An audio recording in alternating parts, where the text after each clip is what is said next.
चलिए सभी लोगों को नमस्ते। और हम लोग शुरुआत करेंगे, जैसा कि आपको पता होगा कि साइंस में एनसीईआरटी के क्वेश्चंस को हम लोग शुरुआत किए हैं।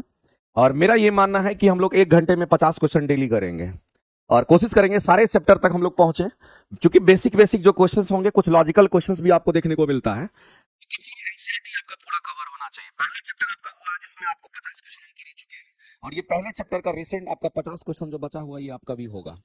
इसके पीडीएफ भी आपको टेलीग्राम चैनल पर शेयर कर दिया जाएगा, प्लेटफॉर्म बाय नवीन कुमार सिंह टेलीग्राम चैनल पर। और साथ ही साथ जो लोग देख रहे हैं सभी लोगों से कहना चाहते हैं, ये क्लासेस आपकी लगातार चलती रहेगी और ये सीरीज आपको लगातार चलता रहेगा। और इसमें डेली बेसिस पर हम आपको 50 क्वेश्चन करवाएंगे। डेली 50 क्वेश्चन 1 घंटे में खत्म करेंगे। थोड़ा फास्ट रहेंगे, लेकिन बेसिक जहां पर जो चीजें रहेगी समझाने का जरूर समझाएंगे, थोड़ा फास्ट करके करेंगे, क्योंकि अगर फास्ट नहीं करेंगे तो इतने सारे क्वेश्चन नहीं हो पाएंगे। इसलिए मेरा कोशिश रहेगा कि अच्छे तरीके से आपको सही चीज आपको और सही तरीके से आपको करा दिया जाए, ताकि आपको एनसीईआरटी का एक एक क्वेश्चन देखा हुआ रहे पहले से ही। तो चलिए आज हम लोग सीरीज को शुरुआत करते हैं। और 50 नंबर क्वेश्चन तक इससे पहले वीडियो में हमने करा रखा था, और आज 51वां नंबर क्वेश्चन से हम लोग शुरुआत करते हैं। तो आप एक लाइन देख रहे हो पदार्थ के बारे में, हमारा ये टॉपिक ही था पदार्थ के बारे में। तो ये हमारा एक प्रोसेस की बात कर रहा है, और इस प्रोसेस में हम लोग फटाफट करके देखते हैं क्या आंसर होगा। वाष्पीकरण की क्रिया जो होती है वो द्रव के किस भाग पर होती है, ये पूछा गया है। और एक बार नहीं कई बार ये लाइन पूछा गया है, और बहुत ही खूबसूरत इसकी लाइन है, इस बात को आप समझिएगा। द्रव के किस भाग पर होगा ये आपसे पूछा गया है। एक्चुअली में आपको ये समझना पड़ेगा मेरे भाई, कि जब कभी भी हम बात करते हैं किसके बारे में, तो मान लेते हैं कि हमारे पास एक बर्तन है। हमारे पास क्या है, तो कहेंगे यहां पर हमारे पास एक बर्तन, इस तरीके से आप समझ लीजिए। और इसमें मान लेते हैं कि पानी वगैरह हमारा भरा हुआ है। और इस बात को आप ध्यान रखना मेरे भाई, कि जब कभी भी मान लेते कि ये नीचे से आप इसको गर्म कर रहे हैं, या इसको इस तरीके से आप समझिए, ज्यादा समझ में आएगा, थोड़ा बढ़िया तरीके से समझ में, ज्यादा समझ में आ जाएगा, कोई दिक्कत नहीं है। आप इसको ऐसे समझिए कि मान लेते हैं कि हम लोग क्या करते हैं, इसमें पानी पूरा का पूरा पानी भर दिए हैं, और ये पूरा का पूरा पानी भरा हुआ है। और नीचे से क्या करते हैं, आग जलाते हैं, उष्मा देते हैं। तो नीचे से जैसे ही हम आग जलाएंगे, इसमें उष्मा देते हैं, तो जाहिर सी बात है यहां से जब भी उष्मा आप देंगे, तो ये पानी का मॉलिक्यूल्स क्या करता है, तो उष्मा लेता है। ये पानी के जो मॉलिक्यूल्स होते हैं वो उष्मा लेता है। अब इसी में आपसे पूछा गया है कि वाष्पीकरण कहां पे होगा। तो मेरे भाई आपको ध्यान रखना, ये जो पानी की ऊपरी सतह आपको दिख रही होगी, ये जो पानी की ऊपरी सतह आपको दिख रही है, इसी ऊपरी सतह पर वाष्पीकरण का प्रोसेस हमारा होता है।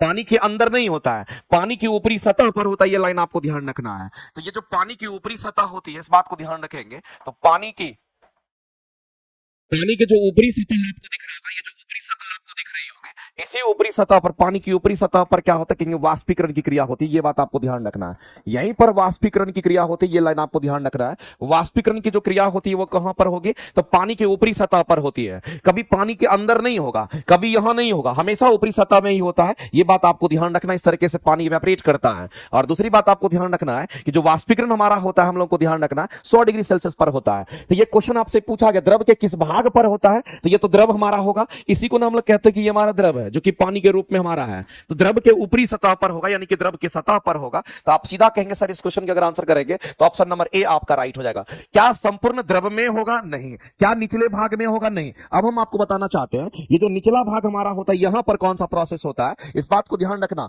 पानी के निचले अगर भाग की बात करेंगे, यहां कौन सा प्रोसेस होगा, तो याद रखना यहां पर हमारा बॉइलिंग होता है। इसको हम लोग क्या कहते हैं, यहां पर हमारा बॉइलिंग होता है। पानी हमारा बॉइल यहीं पर होता है, यहां पर हमारा बॉइलिंग होता है। इस बात को आप ध्यान रखेंगे। तो ये पॉइंट, पानी का जो बॉइलिंग होता है हमारा यहां पर होता है। पानी का वाष्पीकरण कहां होगा, किंग ऊपरी सतह पर होगा। तो ये कई बार क्वेश्चन पूछा गया है, इसीलिए इस क्वेश्चन का अगर आंसर करेंगे तो ऑप्शन नंबर ए के साथ जाएंगे, और ये सतह पर होता है। और इस बात को आप ध्यान रखेंगे। छोटा सा क्वेश्चन था, लेकिन कंसेप्चुअल था। याद रखना यहां वाष्पीकरण होगा, तो यहां पर हमारा बॉइलिंग होता है। इस बात को आप ध्यान रखेंगे। चलते हैं आगे, और अगला क्वेश्चन हम लोग देखते हैं। फटाफट करके क्वेश्चन को कवर करेंगे। शुष्क बर्फ की हम बात करते हैं। हमने आपको पिछली क्लास में बोला था मेरे भाई, जब कभी भी आपसे शुष्क बर्फ की बात करता है, तो एक लाइन में आप जान लीजिए, जो हमारा शुष्क बर्फ होता है, इसको इंग्लिश में हम लोग क्या कहते हैं, तो इसको हम लोग यहाँ पर ड्राई आइस के नाम से हम लोग जानते हैं। और जो ड्राई आइस होता है, इसको हम लोग किसको कहते हैं, तो आपको ध्यान रखना कि ठोस कार्बन डाइऑक्साइड जो हमारा होता है, ठोस कार्बन डाइऑक्साइड जो गैसेस होते हैं, उसको हम लोग ड्राई आइस कहते हैं। और सबसे इंपॉर्टेंट बात तो ये है कि जो ठोस कार्बन डाइऑक्साइड गैस होता है, इसमें ऊर्ध्वपातन की प्रक्रिया होती है। ये बात आपको ध्यान रखना है।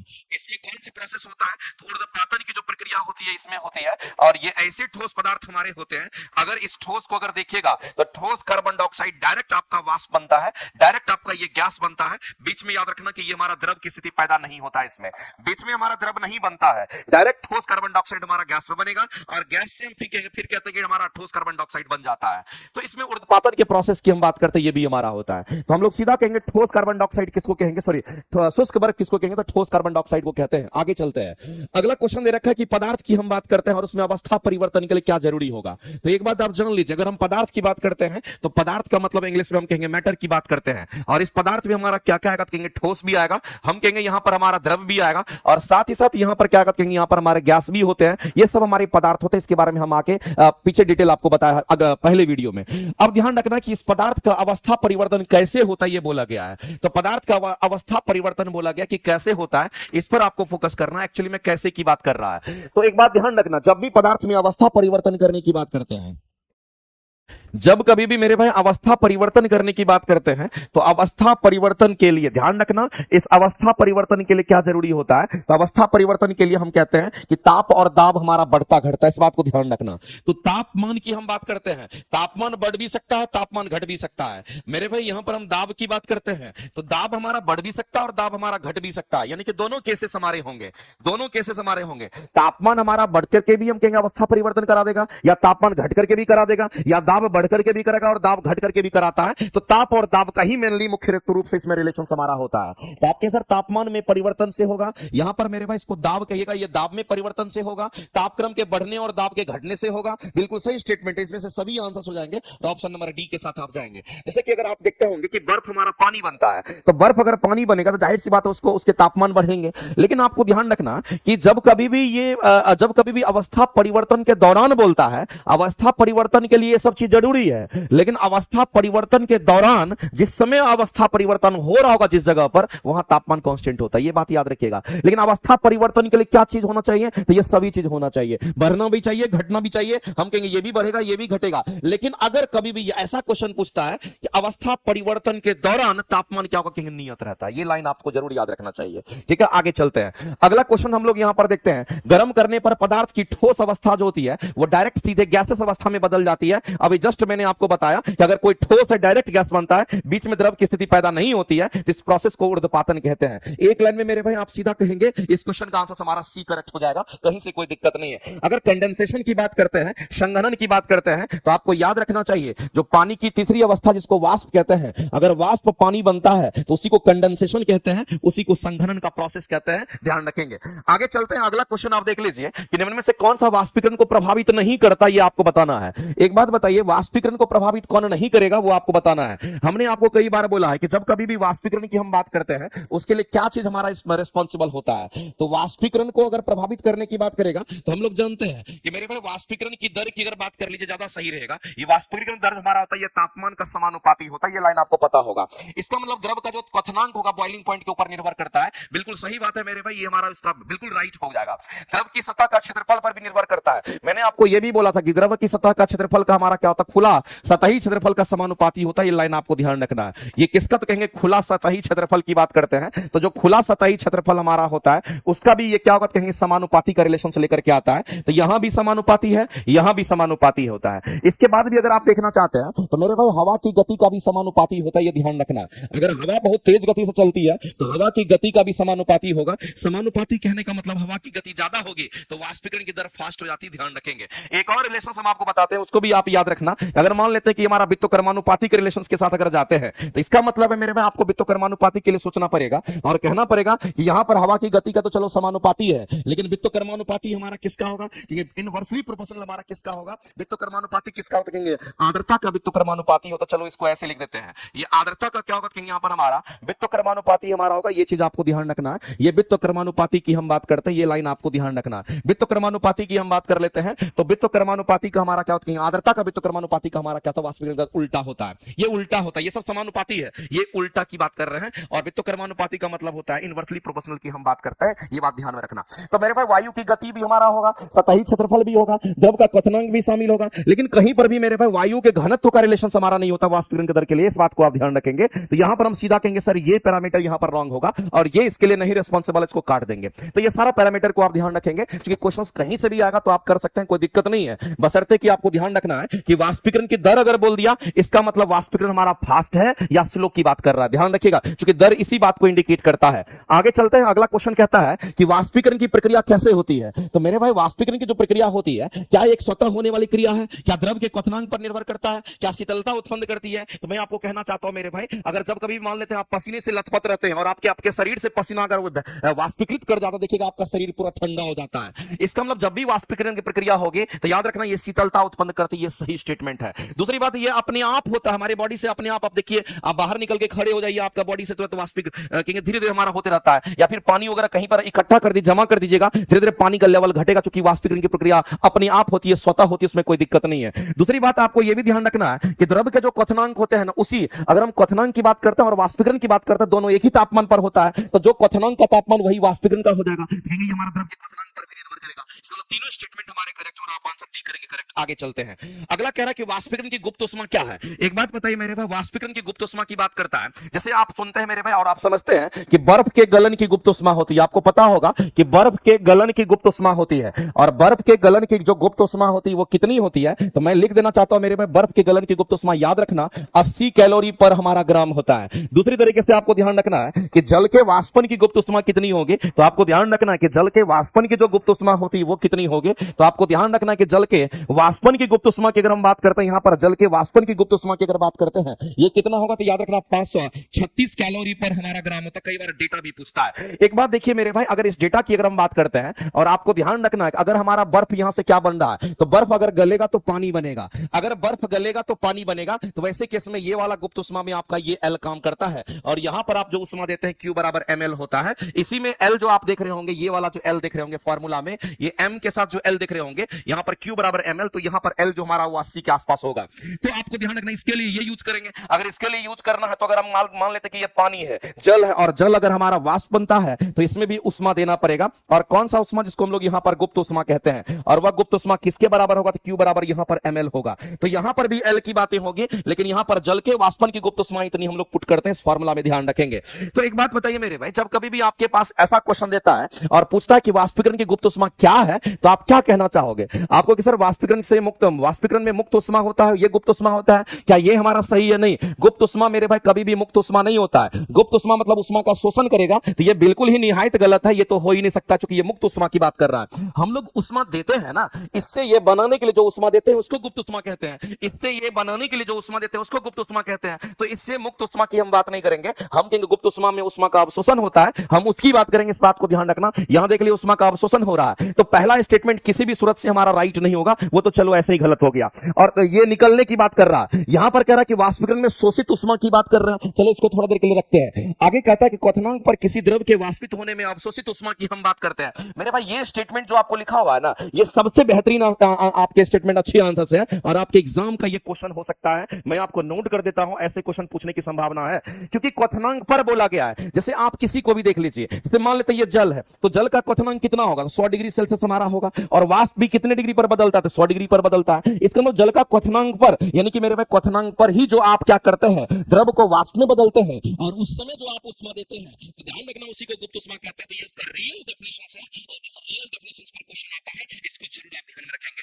लोग जल्दीबाजी में इसको भी आंसर कर सकते थे, लेकिन ये कंप्लीट डेफिनेशंस नहीं है, इस बात को ध्यान रखना, क्योंकि इसमें एक टर्म मेंशन कर दिया है कि क्वथनांक पर, और क्वथनांक आप जानते हैं कि जो क्वथनांक हमारा जो बॉइलिंग पॉइंट होता है, वही हमारा क्या होता है, हमारा इवेपोरेशन का वो हमारा पॉइंट होता है। इस बात को आप समझते होंगे। जैसे 100 डिग्री पर हमारा ये क्या होता है, यहाँ पर हमारा बॉइल होता है, तो 100 डिग्री पर हमारा वाष्प भी बन जाता है। इसलिए क्वथनांक पर अगर किसी द्रव के वाष्पित होने में जो ऊष्मा अवशोषित की जाती है, उसी को हम गुप्त ऊष्मा कहते हैं। इस बात को ध्यान रखना। और अगर द्रव अगर वाष्पित अगर हो रहा है, अगर द्रव से अगर वाष्प बन रहा है, तो आप समझ लेना मेरे भाई, यहां पर हम कहेंगे कि हमारा जल के वाष्पन की गुप्त ऊष्मा होगी, हम इसकी बात करेंगे, इस बात को ध्यान रखेंगे, और उसकी वैल्यू कितनी होती है वो भी आपको डेटा याद रखना है। आगे चलते हैं, वायुमंडल में उपस्थित जो गैसेस हमारे हैं वाष्प के रूप में कौन सा होता है। सबसे पहला चीज तो आप ये समझ लीजिए मेरे भाई, अगर हम बात करते हैं पानी की बात करते हैं, H2O की बात करते हैं, ये हमारा पानी होता है। अगर इस पानी की बात करते हैं तो पानी की कितनी अवस्था होती है, तो आपको ध्यान रखना पानी की 3 अवस्थाएं होती है, तीनों अवस्था आपको ध्यान रखना है। और ये 3 अवस्था कौन कौन सी होगी, तो एक लाइन में जान लीजिए मेरे, पानी की 3 अवस्था कौन कौन सी होगी। हमारा ठोस होता है, जैसे कि हम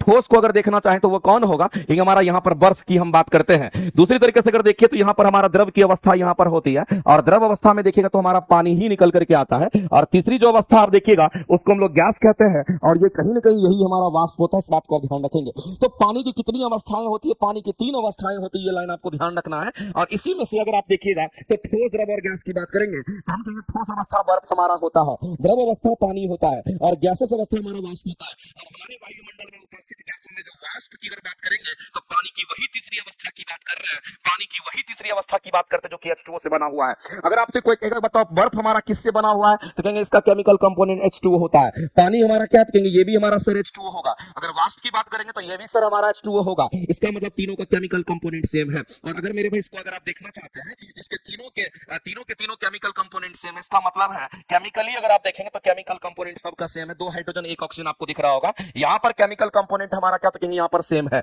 अगर केमिकल कंपोनेंट सेम है तो केमिकल बॉन्डिंग भी हमारा सेम होगा। ये बात आपको ध्यान रखना है कि ये केमिकल बॉन्डिंग भी इसके सेम होंगे। कैसे, तुम आपको बताना चाहते हैं। यहां पर केमिकल कंपोनेंट तो सेम होगा ही होगा, साथ ही साथ केमिकल बॉन्डिंग भी हमारा यहां पर सेम होगा। क्यों ऐसा हम इसलिए कह रहे हैं क्योंकि अगर आप H2O को अगर देखना चाहते हो तो H2O में अगर आप देखेंगे मेरे भाई तो 2 हाइड्रोजन हमारा होगा और 1 ऑक्सीजन है, यानी कि 2:1 की रेशियो में हमारा होगा। और ये भी 2:1, ये भी 2:1 और ये भी 2:1। और जिस भी कंडीशंस में मेरे भाई ये दोनों हमारा सेम होता है, जिस भी कंडीशंस में केमिकल कंपोनेंट सेम होगा या केमिकल बॉन्डिंग सेम होगा, तो याद रखना इसको हम लोग प्योर सब्सटेंस कहते हैं। इसको हम लोग क्या कहते हैं, प्योर सब्सटेंस के नाम से हम लोग जानते हैं। ये प्योर सब्सटेंस का क्या है, तो कहेंगे यहां पर हमारा डेफिनेशन होता है। इसको हम लोग प्योर सब्सटेंस के नाम से हम लोग जानते हैं। ये चीज आपको ध्यान रखना है। इसी को हम लोग कहते हैं कि हमारा शुद्ध पदार्थ कहलाता है, इसको प्योर सब्सटेंस कहते हैं। ये लाइन आपको ध्यान रखना है। शुद्ध पदार्थ के लिए दोनों कंडीशंस फुलफिल होता है और दोनों चीज आप ध्यान रखेंगे। इसका मतलब मेरे पास पानी की जो तीसरी अवस्था होगी यही हमारे वायुमंडल में वाष्प के रूप में होता है। ये चीज आपको ध्यान रखना है। आगे चलते हैं और अगला क्वेश्चन हम लोग देखते हैं क्या कहता है। प्लाज्मा की अगर बात करते हैं मेरे भाई, पदार्थ की जो चौथी अवस्था होती है, ये बात आपको पता होगा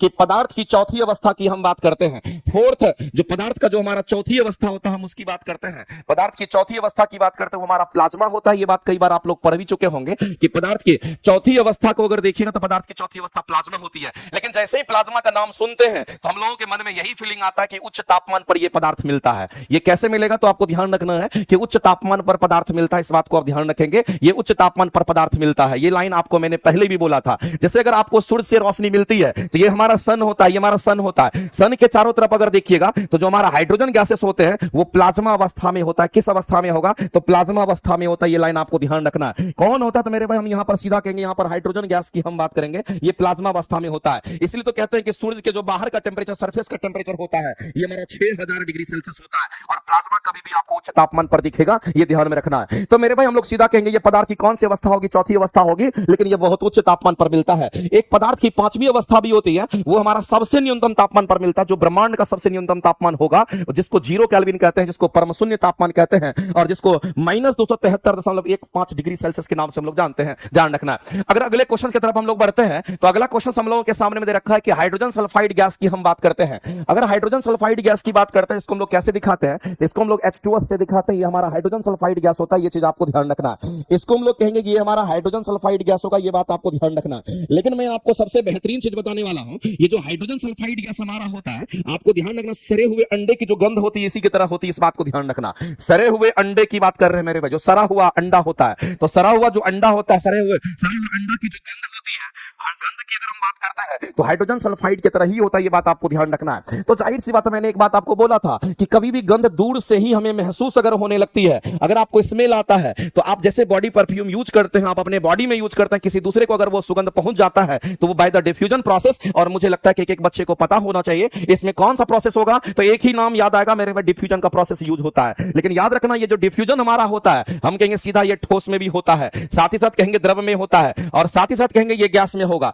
लेकिन डिफ्यूजन अगर बोलेगा सबसे फास्ट किस में होगा, तो कहेंगे गैस में होगा। उसके बाद हम कहेंगे द्रव में होगा। और सबसे कम हमारा डिफ्यूजन कहां, तो कहेंगे ठोस में होता है। जब उसको गर्म करते हैं तो तब जाकर के उसके मेटल डिफ्यूज करते हैं, उसके मॉलिक्यूल्स डिफ्यूज करते हैं। सबसे अधिक डिफ्यूजन हमारा गैस में होता है। और अगर डिफ्यूजन गैस में होगा तो आसानी से ये फैल जाता है, बहुत कम समय में पूरी तरीके से फैल जाता है। ध्यान रखेंगे। तो ये इस क्वेश्चन के आंसर हमारे हो गए। आगे चलते हैं। अगला कह रहा है कि बताइए इनमें से कौन सा स्टेटमेंट हमारा सही नहीं है। तो हम लोग सीधा कहते हैं कि ठोस द्रव गैस की बात कर रहे हैं, तो यहां पर आप देख लीजिए ठोस पदार्थ के बारे में बोला गया है।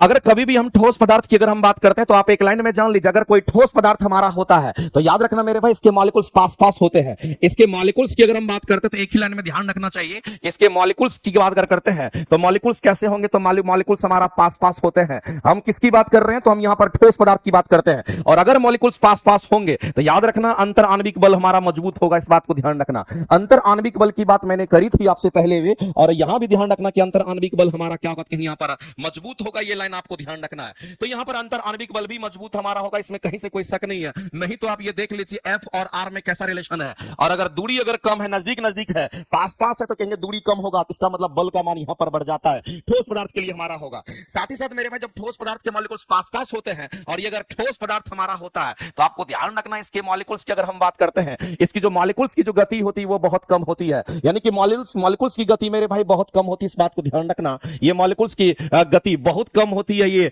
बहुत कम होती है, ये लाइन आपको ध्यान रखना पड़ेगा, ये लाइन आपको ध्यान रखना पड़ेगा। सबसे पहला हमारा क्या दे रखा है, कहता है कौन सा सही नहीं है, ठोस पदार्थ के कण की गतिज ऊर्जा न्यूनतम होती है। बिल्कुल सही बात है मेरे भाई। अगर गतिज ऊर्जा की बात करते हैं तो आपको ध्यान रखना है कि काइनेटिक एनर्जी अगर हम ठोस पदार्थ की अगर बात करेंगे सबसे कम होगा। अगर काइनेटिक एनर्जी की बात करेंगे द्रव पदार्थ का तो उससे थोड़ा ज्यादा होगा, और सबसे ज्यादा अगर काइनेटिक एनर्जी अगर किसी का होगा तो याद रखना मेरे भाई वो गैसियस पदार्थ का होता है, क्योंकि उसके बीच में जो बॉन्ड होता है बहुत वीक होता है, बल जो लगता है बहुत कम लगता है, आसानी से ये फ्लो कर जाता है, इसमें गति हमारा ज्यादा होता है, तो इसमें हमारा न्यूनतम होगा, यानी कि नहीं के बराबर भी हो सकता है, आप कह सकते हैं। अगर हम बात करते हैं द्रव की बात करते हैं तो मेरे भाई द्रव हमारा तरल होता है, हमने आपको पिछली क्लास में बताया था। अगर नहीं आपको पता तो आप जान लीजिए कि कभी भी अगर आपसे तरल पदार्थ की अगर बात करता है तो आपके दिमाग में मेरे भाई एक ही चीज आना चाहिए, तरल पदार्थ को हम फ्लूइड कहते हैं, और फ्लूइड हम उसी को कहते हैं जो फ्लो कर सके, ये बात आपको ध्यान रखना।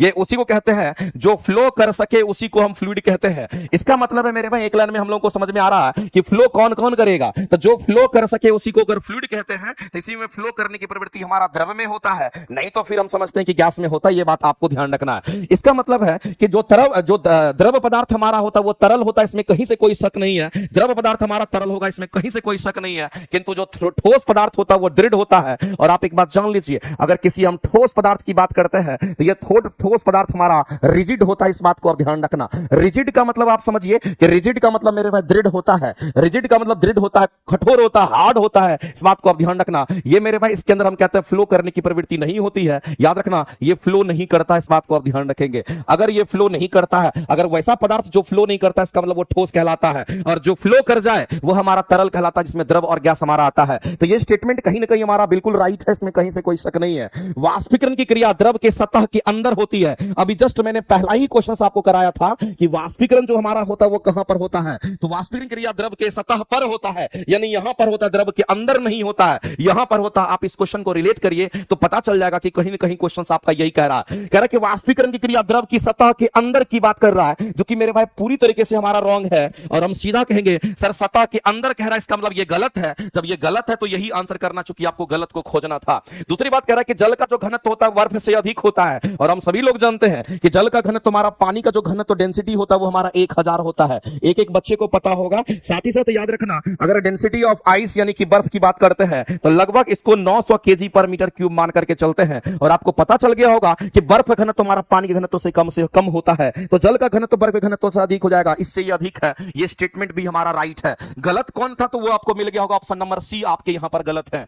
आगे चलते हैं, अगला क्वेश्चन देखते हैं। मेरे भाई कह रहा है कि किसमें ऊर्ध्वपातन नहीं हो सकता है, तो हमने आपको बोला था मेरे भाई याद रखने के लिए, बस इसको याद रखना। कपूर की बात करते हैं, अगर हम यहां पर नेफ्थलीन की गोली की अगर बात कर लेते हैं, और ये नेफ्थलीन की जो गोली होती है ये कौन सी गोली है आप देखते होंगे, जैसे कि मान लेते हैं आप स्वेटर वेटर कपड़ा उपड़ा जब रखते हैं तो एक ठोस पदार्थ का आपका गोली होता है, मार्केट में मिलता है, जो कि कीटाणुनाशक होता है, कीट लगने से बचाता है। आप कपड़ा के अंदर रख देते हैं तो ठोस अवस्था से डायरेक्ट वाष्प बन जाता है, बीच में द्रव नहीं बनता है। आप जब कुछ दिन के बाद उसको निकालेंगे तो वो देखने को नहीं मिलता, उसी को हम नेफ्थलीन की गोली कहते हैं, ध्यान रखेंगे। साथ ही साथ हम लोग यहाँ पर नौसादर की बात करते हैं, इसको हम लोग NH4Cl के नाम से जानते हैं, इसी को हम लोग क्या कहते हैं तो यहाँ पर नौसादर कहते हैं, और इसी को हम लोग अमोनियम क्लोराइड के नाम से जानते हैं। ये लाइन आपको ध्यान रखना है, ये हमारा अमोनियम क्लोराइड होगा, ये बात आपको ध्यान रखना मेरे भाई। और छोटे छोटे क्वेश्चन से सारे क्वेश्चन पर आपको चलना है। तो यहाँ पर अगर बात करेंगे इसमें ये भी हमारा शामिल हो गया। अगर हम यहाँ पर आयोडीन की बात करेंगे तो ये भी हमारा शामिल होगा। अगर हम कपूर की बात करेंगे तो ये भी हमारा शामिल होगा। अगर हम ठोस कार्बन डाइऑक्साइड की अगर बात करेंगे तो ये भी हमारा शामिल होगा। तो आपको ध्यान रखना मेरे भाई, ये सभी के सभी ऐसे पदार्थ हैं जो डायरेक्ट हमारे ठोस अवस्था से गैस में परिवर्तित हो जाता है, जिसको ऊर्ध्वपातन कहते हैं। तो इसमें से इसमें होने की संभावना है, इसमें होने की संभावना है, इसमें हो भी करेगा मेरे भाई, कोई दिक्कत है, संभावना क्या हो भी करेगा, लेकिन सल्फर में ऐसा नहीं होता है। और नहीं की बात कर रहा था, इसलिए कहेंगे आंसर हम लोग ए ऑप्शन को यहां पर टिक आउट करेंगे और ए हमारा करेक्ट भी हो जाएगा। आगे देखिए वैसा ही क्वेश्चन आपको दे रखा है, एकदम सिंपल है। कह रहा कि नेफ्थलीन की गोली कुछ समय के बाद मेरे भाई बिना कोई अवशेष छोड़े हुए गायब हो जाती है, वाष्पीकृत कर जाती है ठोस अवस्था से, ये वाष्प बन जाता है, तो जाहिर सी बात है कौन सा प्रोसेस होगा, कहीं यहां पर हमारा सब्लिमेशन का प्रोसेस को ऊर्ध्वपातन कहते हैं। अगला क्वेश्चन आपके सामने कहता है कि खाना बनाने वाली जो गैस की गंध होती है किस यौगिक की उपस्थिति के कारण होता है, तो आप सभी लोग जानते होंगे मेरे भाई इथाइल मरकैप्टन होता है। लेकिन आपको ध्यान रखना एक बात मेरे भाई, जब कभी भी एलपीजी गैस की हम बात करते हैं, ये सीएनजी नहीं है, ये एलपीजी गैस की हम बात करते हैं, ये एलपीजी की हम बात करते हैं, तो ये एलपीजी गैस की हम बात करते हैं। आपको ध्यान रखना इसमें आपको पता होगा कि मुख्य रूप से हमारा एक तो ब्यूटेन होता है और साथ ही साथ हम लोग कहते हैं कि हमारा प्रोपेन होता है, ये लाइन आपको पता ही होगा मेरे भाई। ये हमारा गंधहीन होता है, इस बात को आप ध्यान रखेंगे।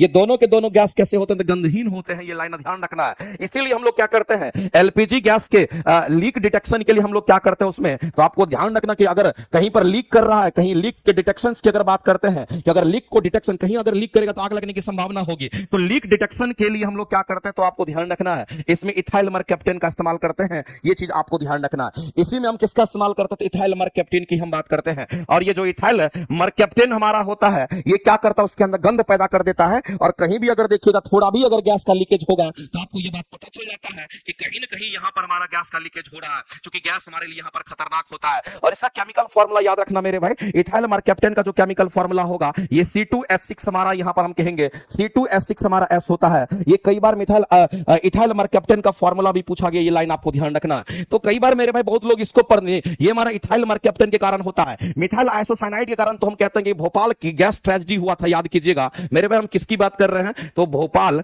जो गैस ट्रेजेडी हुआ था, भोपाल गैस ट्रेजेडी की बात करते हैं, वहां पर आपको देखने को मिला था, इसी के लीकेज से वहां पर क्या होता, बहुत लोगों की जान चली गई थी। 1984 की ही शायद बात है, याद रखिएगा उसको भी। अगला कहते हैं कि वाष्पीकरण क्रिया से हमारा क्या होता है, अभी जस्ट हम बोले थे अगर मान लेते कि हमारे शरीर से पानी वाष्पीकृत अगर हो रहा है तो हमारा शरीर ठंडा हो जाएगा, जहां से भी कोई भी चीज अगर वाष्पीकृत करेगा तो वो सतह ठंडा हो जाता है, इस बात को आप ध्यान रखना। तो मेरे भाई ठंडक पैदा करेगा, इसमें कोई दिक्कत नहीं है, ये उष्मा उत्पन्न नहीं करेगा। जब ये ठंडक पैदा करेगा तो उष्मा उत्पन्न कर ही नहीं सकता, ये गलत है। दूसरी बात आपसे कह रहा है कि तापक्रम में कोई परिवर्तन नहीं होगा। तीसरा कह रहा है कि इनमें से कोई नहीं। तो मेरे भाई आपसे कह रहा है कि वाष्पीकरण की क्रिया के दौरान हमारा क्या होगा, तो पहला स्टेटमेंट जो हमारा दे रखा है वो हमारा सही है, पहला स्टेटमेंट हमारा सही है। इसमें से दूसरा स्टेटमेंट की अगर हम बात करेंगे तो वो स्टेटमेंट हमारा यहां पर क्या कहेंगे, यहां पर दूसरे स्टेटमेंट की हम बात करेंगे तो दूसरा स्टेटमेंट भी हमारा यहां पर गलत हो जाएगा, ध्यान रखना। एक्चुअली में ये कहना क्या चाह रहा है उसको आप समझिएगा। यहां पर कहना ये चाह रहा है कि वाष्पीकरण के दौरान आपसे कहना चाह रहा है कि इस वाष्पीकरण के दौरान आपको ध्यान रखना है, जब भी वाष्पीकरण के दौरान अगर देखते हैं तो याद रखना टेम्परेचर हमारा कांस्टेंट होता है, तापमान में कोई परिवर्तन नहीं होता है। यहां अगर तापमान में कोई परिवर्तन नहीं होता है, यानी कहने का मतलब है ये फिर दौरान नहीं बोला तो हम लोग सीधा कहेंगे वाष्पीकरण प्रक्रिया हमारा कैसी होती है, तो सीधा तब इस हिसाब से आंसर हम लोग करेंगे। वाष्पीकरण प्रक्रिया के लिए क्या चाहिए, तो हम कहेंगे यहां पर ताप चाहिए। क्या चाहिए मेरे पे, तापमान का बढ़ना भी जरूरी, तापमान का घटना भी जरूरी, साथ ही साथ हम यहां पर कहेंगे दाब का बढ़ना भी जरूरी और दाब का घटना भी जरूरी। तो ये वाष्पीकरण प्रक्रिया के लिए ये जरूरी होता है, लेकिन वाष्पीकरण प्रक्रिया के दौरान याद रखना तापमान नियत होता है, दोनों अलग टर्म होता है, ध्यान रखेंगे। तो यहां कह रहा है कि ताप में कोई परिवर्तन नहीं होगा, तो ताप में परिवर्तन कब नहीं होता है, जब हम बात करते हैं यहां पर वाष्पीकरण की हम बात करते हैं उसके दौरान अगर बोलेगा तो यहां लेकिन वाष्पीकरण सिंपल अगर हमारा बोला है तो कहेंगे ठंडक पैदा करता है, तो ये आंसर हमारे यहां पर राइट हो जाएंगे, ध्यान रखेंगे। आगे चलते हैं, अगला कह रहा है कि जल है, पेट्रोल और स्प्रीट की हम बात करते हैं, और इसमें वाष्पीकरण की जो दर होती है वो किसमें हमारा फास्ट होगा ये आपसे पूछा गया, किसमें स्लो होगा वो आपसे पूछा गया है। एक बात मेरे भाई आपको ध्यान रखना है कि जब कभी भी आपके सामने में पेट्रोल की बात आती है तो याद रखना पेट्रोल हमारा वोलाटाइल पदार्थ होता है, इस बात को आप सभी लोग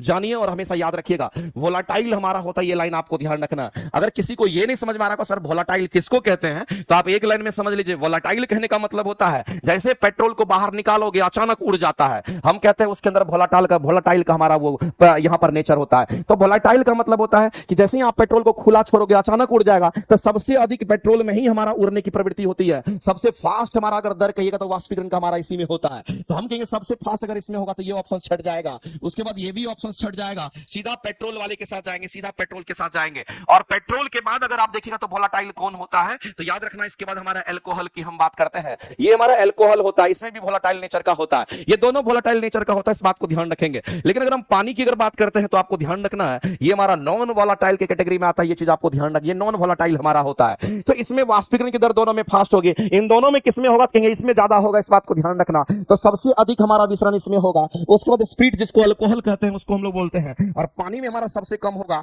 यानी कहने का मतलब हमारा यही ऑर्डर सबसे बेहतरीन ऑर्डर है, क्योंकि यहां जल की बात कर दिया पहले, ये गलत हो जाएगा। स्प्रिट का मतलब क्या होता है मेरे भाई, अल्कोहल की हम बात करते हैं, और अल्कोहल को ही यहां पर स्प्रिट कहा जाता है। ये लाइन आपको ध्यान रखना है। आगे चलते हैं, अगला क्वेश्चन हम लोग देखते हैं। अगर ठोस पदार्थ का संपीड़न की अगर बात करता है तो एक बात आप समझ लीजिए मेरे भाई, जब कभी भी संपीड़न की बात करता है तो संपीड़न का जो कंसेप्ट आता है वो कहां पर आता है, एक लाइन में आप जान लीजिए। संपीड़न का मतलब हम कहेंगे कंप्रेशन की बात करते हैं, और अगर कंप्रेशन की अगर हम कभी भी बात अगर करते हैं तो याद रखना हमारा केवल और केवल ये गैस में होता है। ध्यान रखना, ये केवल और केवल गैस में होता है, और ठोस और द्रव में नेग्लिजिबल होता है। इस बात को आप ध्यान रखना। अगर हम ठोस की बात कर लेते हैं और किसी भी द्रव पदार्थ की बात कर लेते हैं, इसमें कंप्रेशन हमारा नेग्लिजिबल होता है। ये लाइन आपको ध्यान रखना है। इसमें कंप्रेशन जो होता है ये होता है, लेकिन नेग्लिजिबल होता है, बहुत कम होता है। इस बात को ध्यान रखेंगे, ये बहुत नेग्लिजिबल होता है। ये लाइन आपको ध्यान रखना है। जीरो नहीं होता, लेकिन थोड़ा बहुत होता है, लेकिन वो नेग्लिजिबल उसको मान करके चलते, बहुत कम के बराबर होता है। लेकिन गैस में बहुत अधिक होता है। ठीक है, गैस को अगर दबाइएगा तो पूरा दब जाएगा। आप बलून में गैस भर के पूरा दबाइए, पूरा बलून दब जाएगा, यानी कहने वाला वो हमारा कंप्रेस हो जाता है। तो गैस में कंप्रेशन का गुण होता है, लेकिन ठोस और द्रव में बहुत कम होता है। ध्यान रखेंगे। तो कह रहे कि ठोस पदार्थ का जो संपीड़न होगा वो बताइए क्या होगा, क्योंकि ठोस पदार्थ का जो संपीड़न हमारा होगा, हम अगर संपीड़न के अगर ऑर्डर की अगर हम बात करें तो आपको ये बता देना चाहते हैं मेरे भाई, इस बात को ध्यान रखिए, उस ऑर्डर पर इस क्वेश्चन के आंसर करेंगे। अगर संपीड़न के ऑर्डर की अगर हम बात करेंगे तो आपको सीधा समझना है कि सबसे अधिक संपीड़न हमारा किस में, तो गैस में होगा, और उसके बाद हम कहेंगे द्रव में होगा। सबसे कम अगर संपीड़न अगर किसी में होगा तो कहेंगे हमारा ठोस में होगा। इस बात को ध्यान रखना। इसलिए ये हमारा हार्ड होता है, मॉलिक्यूल्स पास पास होता है, ये कंप्रेस नहीं हो पाता है, लेकिन इसमें मॉलिक्यूल्स दूर दूर कंप्रेस हो जाएगा। इसमें थोड़ा इससे थोड़ा कम होगा, लेकिन इसमें सबसे कम हमारा होता है। ध्यान रखते हैं। तो मेरे भाई हम सीधा कहेंगे ठोस पदार्थ का संपीड़न हमारा द्रव से कम होता है, किंतु गैस से अधिक बोल दिया। द्रव से अधिक होता है, यहां तो ये भी नहीं होगा। द्रव और गैस दोनों से अधिक होता, बिल्कुल ही नहीं होगा। कहेंगे द्रव और गैस दोनों से कम होता है, ये बिल्कुल सही स्टेटमेंट हमारा होगा, क्योंकि हम लोग जानते हैं कि ठोस पदार्थ की जब कभी भी बात करते हैं तो उसमें संपीड़न हमारा अगर बात करें तो नेग्लिजिबल होता है, जबकि ये हमारे द्रव में देखने को मिलता है, सॉरी गैस में देखने को मिलता है। तो द्रव और गैस से तो हमारा कम ही होगा, यहां पर नहीं होता। तो यहां देख लीजिए कि द्रव और गैस में संपीड़न हमारा ज्यादा होता है, ठोस में हमारा कम होता है। इस ऑर्डर से भी आप जा सकते हैं, कोई दिक्कत नहीं है, और आंसर डी करेंगे करेक्ट। अगला क्वेश्चन आपको दे रखा है कि सही कथन को चूज करिए, और आप सीधी से आंसर बात करिए मेरे भाई, आंसर क्या होंगे इस क्वेश्चन के। अगर कह रहा है कि सही कथन में आपको कौन सा सही कथन है, द्रव को गैस की अपेक्षा आसानी से कम आप संपृत कर सकते हैं, तो संपृत करना मतलब उसको दबा सकते हैं आप, और गैस में ये गुण होता है, ये बात आपको पता ही होगा। तो द्रव को गैस की अपेक्षा आसानी से संपृत कर सकते हैं, बिल्कुल गलत है। द्रव को बोला गया मेरे भाई, इस पर फोकस करना है। ये द्रव को कह रहा है, किसकी अपेक्षा, यहां पर गैस की अपेक्षा कह रहा है कि आसानी से आप उसको कंप्रेस कर सकते हैं, जो कि बिल्कुल ही गलत है। तो मेरे भाई ये स्टेटमेंट आपका यहां पर गलत हो जाएगा। अगला कहता है कि गैसों का विसरण नहीं होता, जो कि बिल्कुल गलत है। हम हमेशा से कहते आ रहे हैं कि ठोस, द्रव और गैस तीनों में मिश्रण होता है, लेकिन सबसे फास्ट विसरण अगर किसी में होगा तो वो गैस में होता है। अगला कहता है कि ठोस पदार्थ की आकृति और उसके आयतन निश्चित होते हैं। ये स्टेटमेंट मुझे बिल्कुल सही लग रहा है, क्योंकि मेरे भाई ठोस पदार्थ की अगर बात करेंगे तो उसकी आकृति और आयतन दोनों के दोनों निश्चित होते हैं, इसमें कहीं से कोई दिक्कत नहीं है। गैसों के कणों के बीच का अंतर आणविक बल हमारा कह रहा है कि ठोस या द्रव की तुलना में कम होता है, ये बात बोला गया है। तो यहां पर मेरे भाई आकृति की बात कर रहा है, यानी आकार की बात कर रहा है, आयतन की बात कर रहा है, ये निश्चित हमारा होगा। तो ये स्टेटमेंट तो हमारे सही थे। अगला कह रहा है कि गैसों के कणों के बीच का गैस के कणों के बीच का अंतर आणविक बल की बात अगर करते हैं तो सबसे कम इसी में होता है। तो मैंने आपको यह बात बोला है मेरे भाई, इसको आप याद कीजिए कि अगर अंतर आणविक बल की अगर हम बात करते हैं, और अंतर आणविक बल का जो हमारा ऑर्डर होता है, याद रखना ठोस में हमारा सबसे मजबूत होगा, उसके बाद द्रव में होगा, और सबसे कम अगर किसी में होता तो कहेंगे गैस में होता है। क्योंकि गैस के मॉलिक्यूल्स दूर दूर होंगे, एक ही रिलेशन याद रखना मेरे भाई, एफ व्युत्क्रमानुपाती आर स्क्वायर का। अगर दूरी मॉलिक्यूल्स में ज्यादा तो कहेंगे गैस में ज्यादा होगा, इसका मतलब बल का मान हमारा इसमें कम हो जाता है, ये ध्यान रखना है। तो ये ऑर्डर हम लोग इसी से हम लोग देखते हैं, और ये अंतर आणविक उसके अंदर मॉलिक्यूल्स के बीच का बात हो रहा है यहां पर। तो गैस के कणों के बीच अंतर आणविक बल कह रहा है कि ठोस या द्रव की तुलना में कम होता है। तो मेरे भाई अंतर आणविक बल ठोस और द्रव की तुलना में तो हमारा कम होगा, ये बिल्कुल सही स्टेटमेंट है, इसमें कहीं से कोई दिक्कत नहीं है। आप देखिए अंतर आणविक बल इन दोनों से कम होगा, तो इसमें हमको लग रहा है कि ये भी स्टेटमेंट आपके राइट है। सी और डी दोनों करेक्ट हो जाएगा। तो यहां पर इस क्वेश्चन के आंसर मेरे भाई सी एंड डी के साथ आप जाएंगे, और ये दोनों स्टेटमेंट आपके राइट हो जाएंगे, क्योंकि पहला और दूसरा तो हमारा गलत है, लेकिन सी और डी किसी भी सूरत में हमारा सही सही होगा, इसमें कहीं से कोई दिक्कत नहीं है। और याद रखना, अगर ठोस पदार्थ की बात करते हैं, अगर उसकी आकृति और आयतन अगर निश्चित होते हैं, तो याद रखना गैस पदार्थ का जस्ट उल्टा होता है, आकृति और आयतन दोनों अनिश्चित होते हैं। मैंने आपको बोला था याद रखने के लिए। और मैंने द्रव के लिए आपकी कंसेप्ट भी मैंने आपको बताया था, उसमें क्या होगा।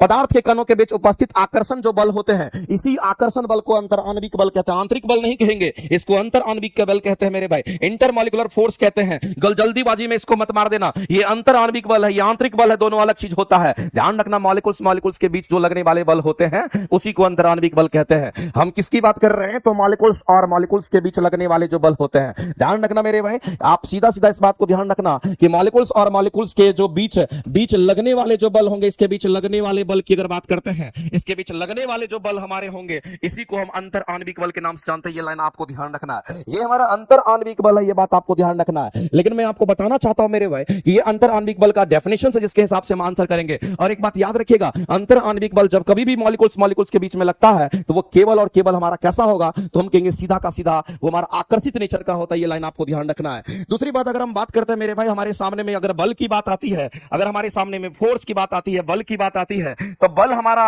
कैसा होगा? कहेंगे बल हमारा बाह्य बल भी होता है, जिसको एक्सटर्नल फोर्स कहते हैं, और एक हमारा आंतरिक बल भी होता है। ये अलग चीज होता है, इस बात को ध्यान रखेंगे। ये आंतरिक बल होता है और ये बाह्य बल हमारा होता है। एक बात याद कीजिए मेरे भाई, बाह्य बल कहने का मतलब बाहर से कोई अगर आपको बल लगा रहा है, उसको बाह्य बल कहेंगे। और अगर आंतरिक बल की अगर बात करते हैं, तो अंदर ही अंदर अगर आपको घुटन फील हो रहा है, अंदर ही अंदर अगर बहुत ज्यादा आप स्ट्रेस में है, दिमाग आपका पूरा तनाव की स्थिति में होता है, जो तनाव आपका है वो भी एक प्रकार का बल होता है, उसी को हम आंतरिक बल कहते हैं। तो किसी भी वस्तु के अंदर ही अंदर लगने वाले बल को हम कहते हैं आंतरिक बल, याद रखिएगा। और ध्यान रखना, बाह्य बल किसी भी वस्तु पर बाहर से जो बल लगता है उसको बाह्य बल कहते हैं। तो आंतरिक बल हमारा क्या होगा? तो हम सीधा कहेंगे किसी भी वस्तु की अगर हम बात कर ले, तो किसी भी वस्तु पर, किसी भी वस्तु के अंदर, ध्यान रखिए, किसी भी वस्तु के अंदर लगने वाले, किसी भी वस्तु के अंदर लगने वाले, अंदर ही अंदर लगने वाले बल, ऐसे लिखे तो ज्यादा सही रहेगा। किसी भी वस्तु के अंदर ही अंदर लगने वाले जो बल होते हैं, अंदर ही अंदर लगने वाले जो बल होते हैं, उसको क्या कहेंगे? तो आप सीधा कहेंगे लगने वाले बल को हम लोग यहां पर क्या कहते हैं? आंतरिक बल कहते हैं। और किसी भी वस्तु पर बाहर से जो बल लगता है उसको हम लोग यहां पर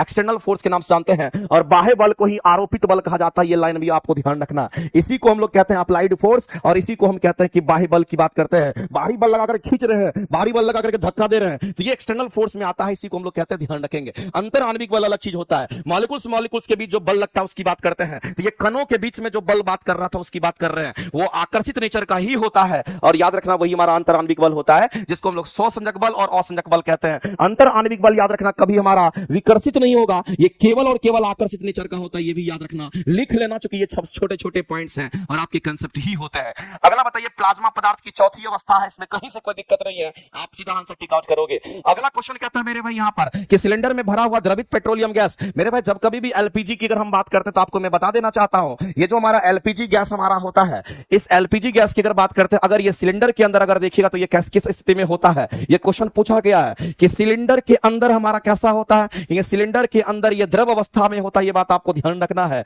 ये हमारा द्रव अवस्था में होता है, ये लाइन आपको द्रव अवस्था में होता है, ये लाइन आपको ध्यान रखना है। तो सिलेंडर के अंदर ये द्रव अवस्था में, लेकिन सिलेंडर से जब बाहर निकलता है तो ये गैसेस अवस्था में होता है, ये चीज आपको ध्यान रखना है। तो मेरे पास सिलेंडर में भरा हुआ द्रव पेट्रोलियम, देखो द्रवित इसीलिए इसका नाम है कि भरा हुआ द्रवित पेट्रोलियम जो हमारा होता है, इसको एलपीजी हम कहते हैं, लिक्विफाइड पेट्रोलियम गैस हम कहते हैं। मेरे भाई वह किस रूप में होगा? तो द्रव उसके अंदर अगर होगा तो वह द्रव के रूप में होगा। और इस परिस्थिति में इस क्वेश्चन के अगर आंसर करने के लिए जाएंगे तो आंसर ए करेंगे करेक्ट। नहीं तो तुमको लगा सर एलपीजी गैस की बात कर रहा है, ये तो सर गैस की बात कर रहा है, और तुम मारोगे कटाक से यहां पर गैस, और तुम्हारे आंसर एकदम गलत हो जाएंगे, क्योंकि तुमको ये पता ही नहीं होगा कि उसके अंदर किस रूप में भरा जाता है। तो जो एलपीजी गैस हमारे होते हैं, जिसमें प्रोपेन और ब्यूटेन होता है, वो याद रखना द्रव की अवस्था में सिलेंडर के अंदर होता है, लेकिन जैसे ही सिलेंडर से बाहर निकलेगा तो वह हमारा गैस की अवस्था में आ जाता है। इस बात को आप ध्यान रखेंगे।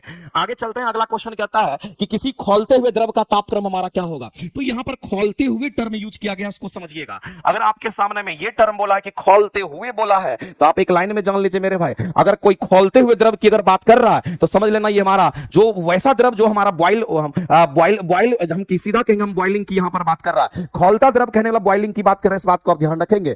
और यहां पर किसी खौलते द्रव का तापक्रम हमारा क्या होगा, स्थिर रहने की बात कर रहा है, घटने की बात कर रहा है, बढ़ता रहता है इसकी बात कर रहा है, या फिर मेरे भाई क्या होगा ये आपको बताना है। तो अगर हम किसी बॉइलिंग की अगर बात करते हैं तो आपको पता होगा जो हमारा बॉइलिंग पॉइंट हमारा होता है, ये बॉइलिंग पॉइंट सभी पदार्थ के लिए अलग अलग अपना अपना मान होता है। और ये बॉइलिंग पॉइंट हमारा कैसा होगा, यहां पर नियत रहता है, ये बात आपको ध्यान रखना है। जैसे अभी हम आपके जस्ट सामने बताते हैं मेरे भाई, जैसे आप यहां पर देख लीजिए, अगर हम आपसे पानी की अगर बात करें तो पानी का जो बॉइलिंग पॉइंट हमारा होगा वो कितना होगा, क्योंकि पानी का बॉइलिंग पॉइंट हमारा 100 डिग्री सेल्सियस होता है, ये 100 डिग्री पर बॉयल हमारा हो जाता है, ध्यान रखेंगे। तो पानी कितने डिग्री पर खोलेगा, इतने डिग्री पर खोलेगा, ना इससे ज्यादा ना इससे कम की बात करेंगे। हम कहेंगे इतना डिग्री नियत रहता है, इसी तापमान पर ये खोलने लगता है, ये क्रिया खोलने की क्रिया इसी तापमान पर होती है। तो इस समय जब पानी हमारा खोलने लगता है, जब पानी हमारा खोलने लगता है तो उसमें बॉइलिंग पॉइंट की बात करते हैं, और तब हमारे तापक्रम की बात करेंगे तो हमारा यहां पर स्थिर रहेगा, इस बात को ध्यान रखेंगे।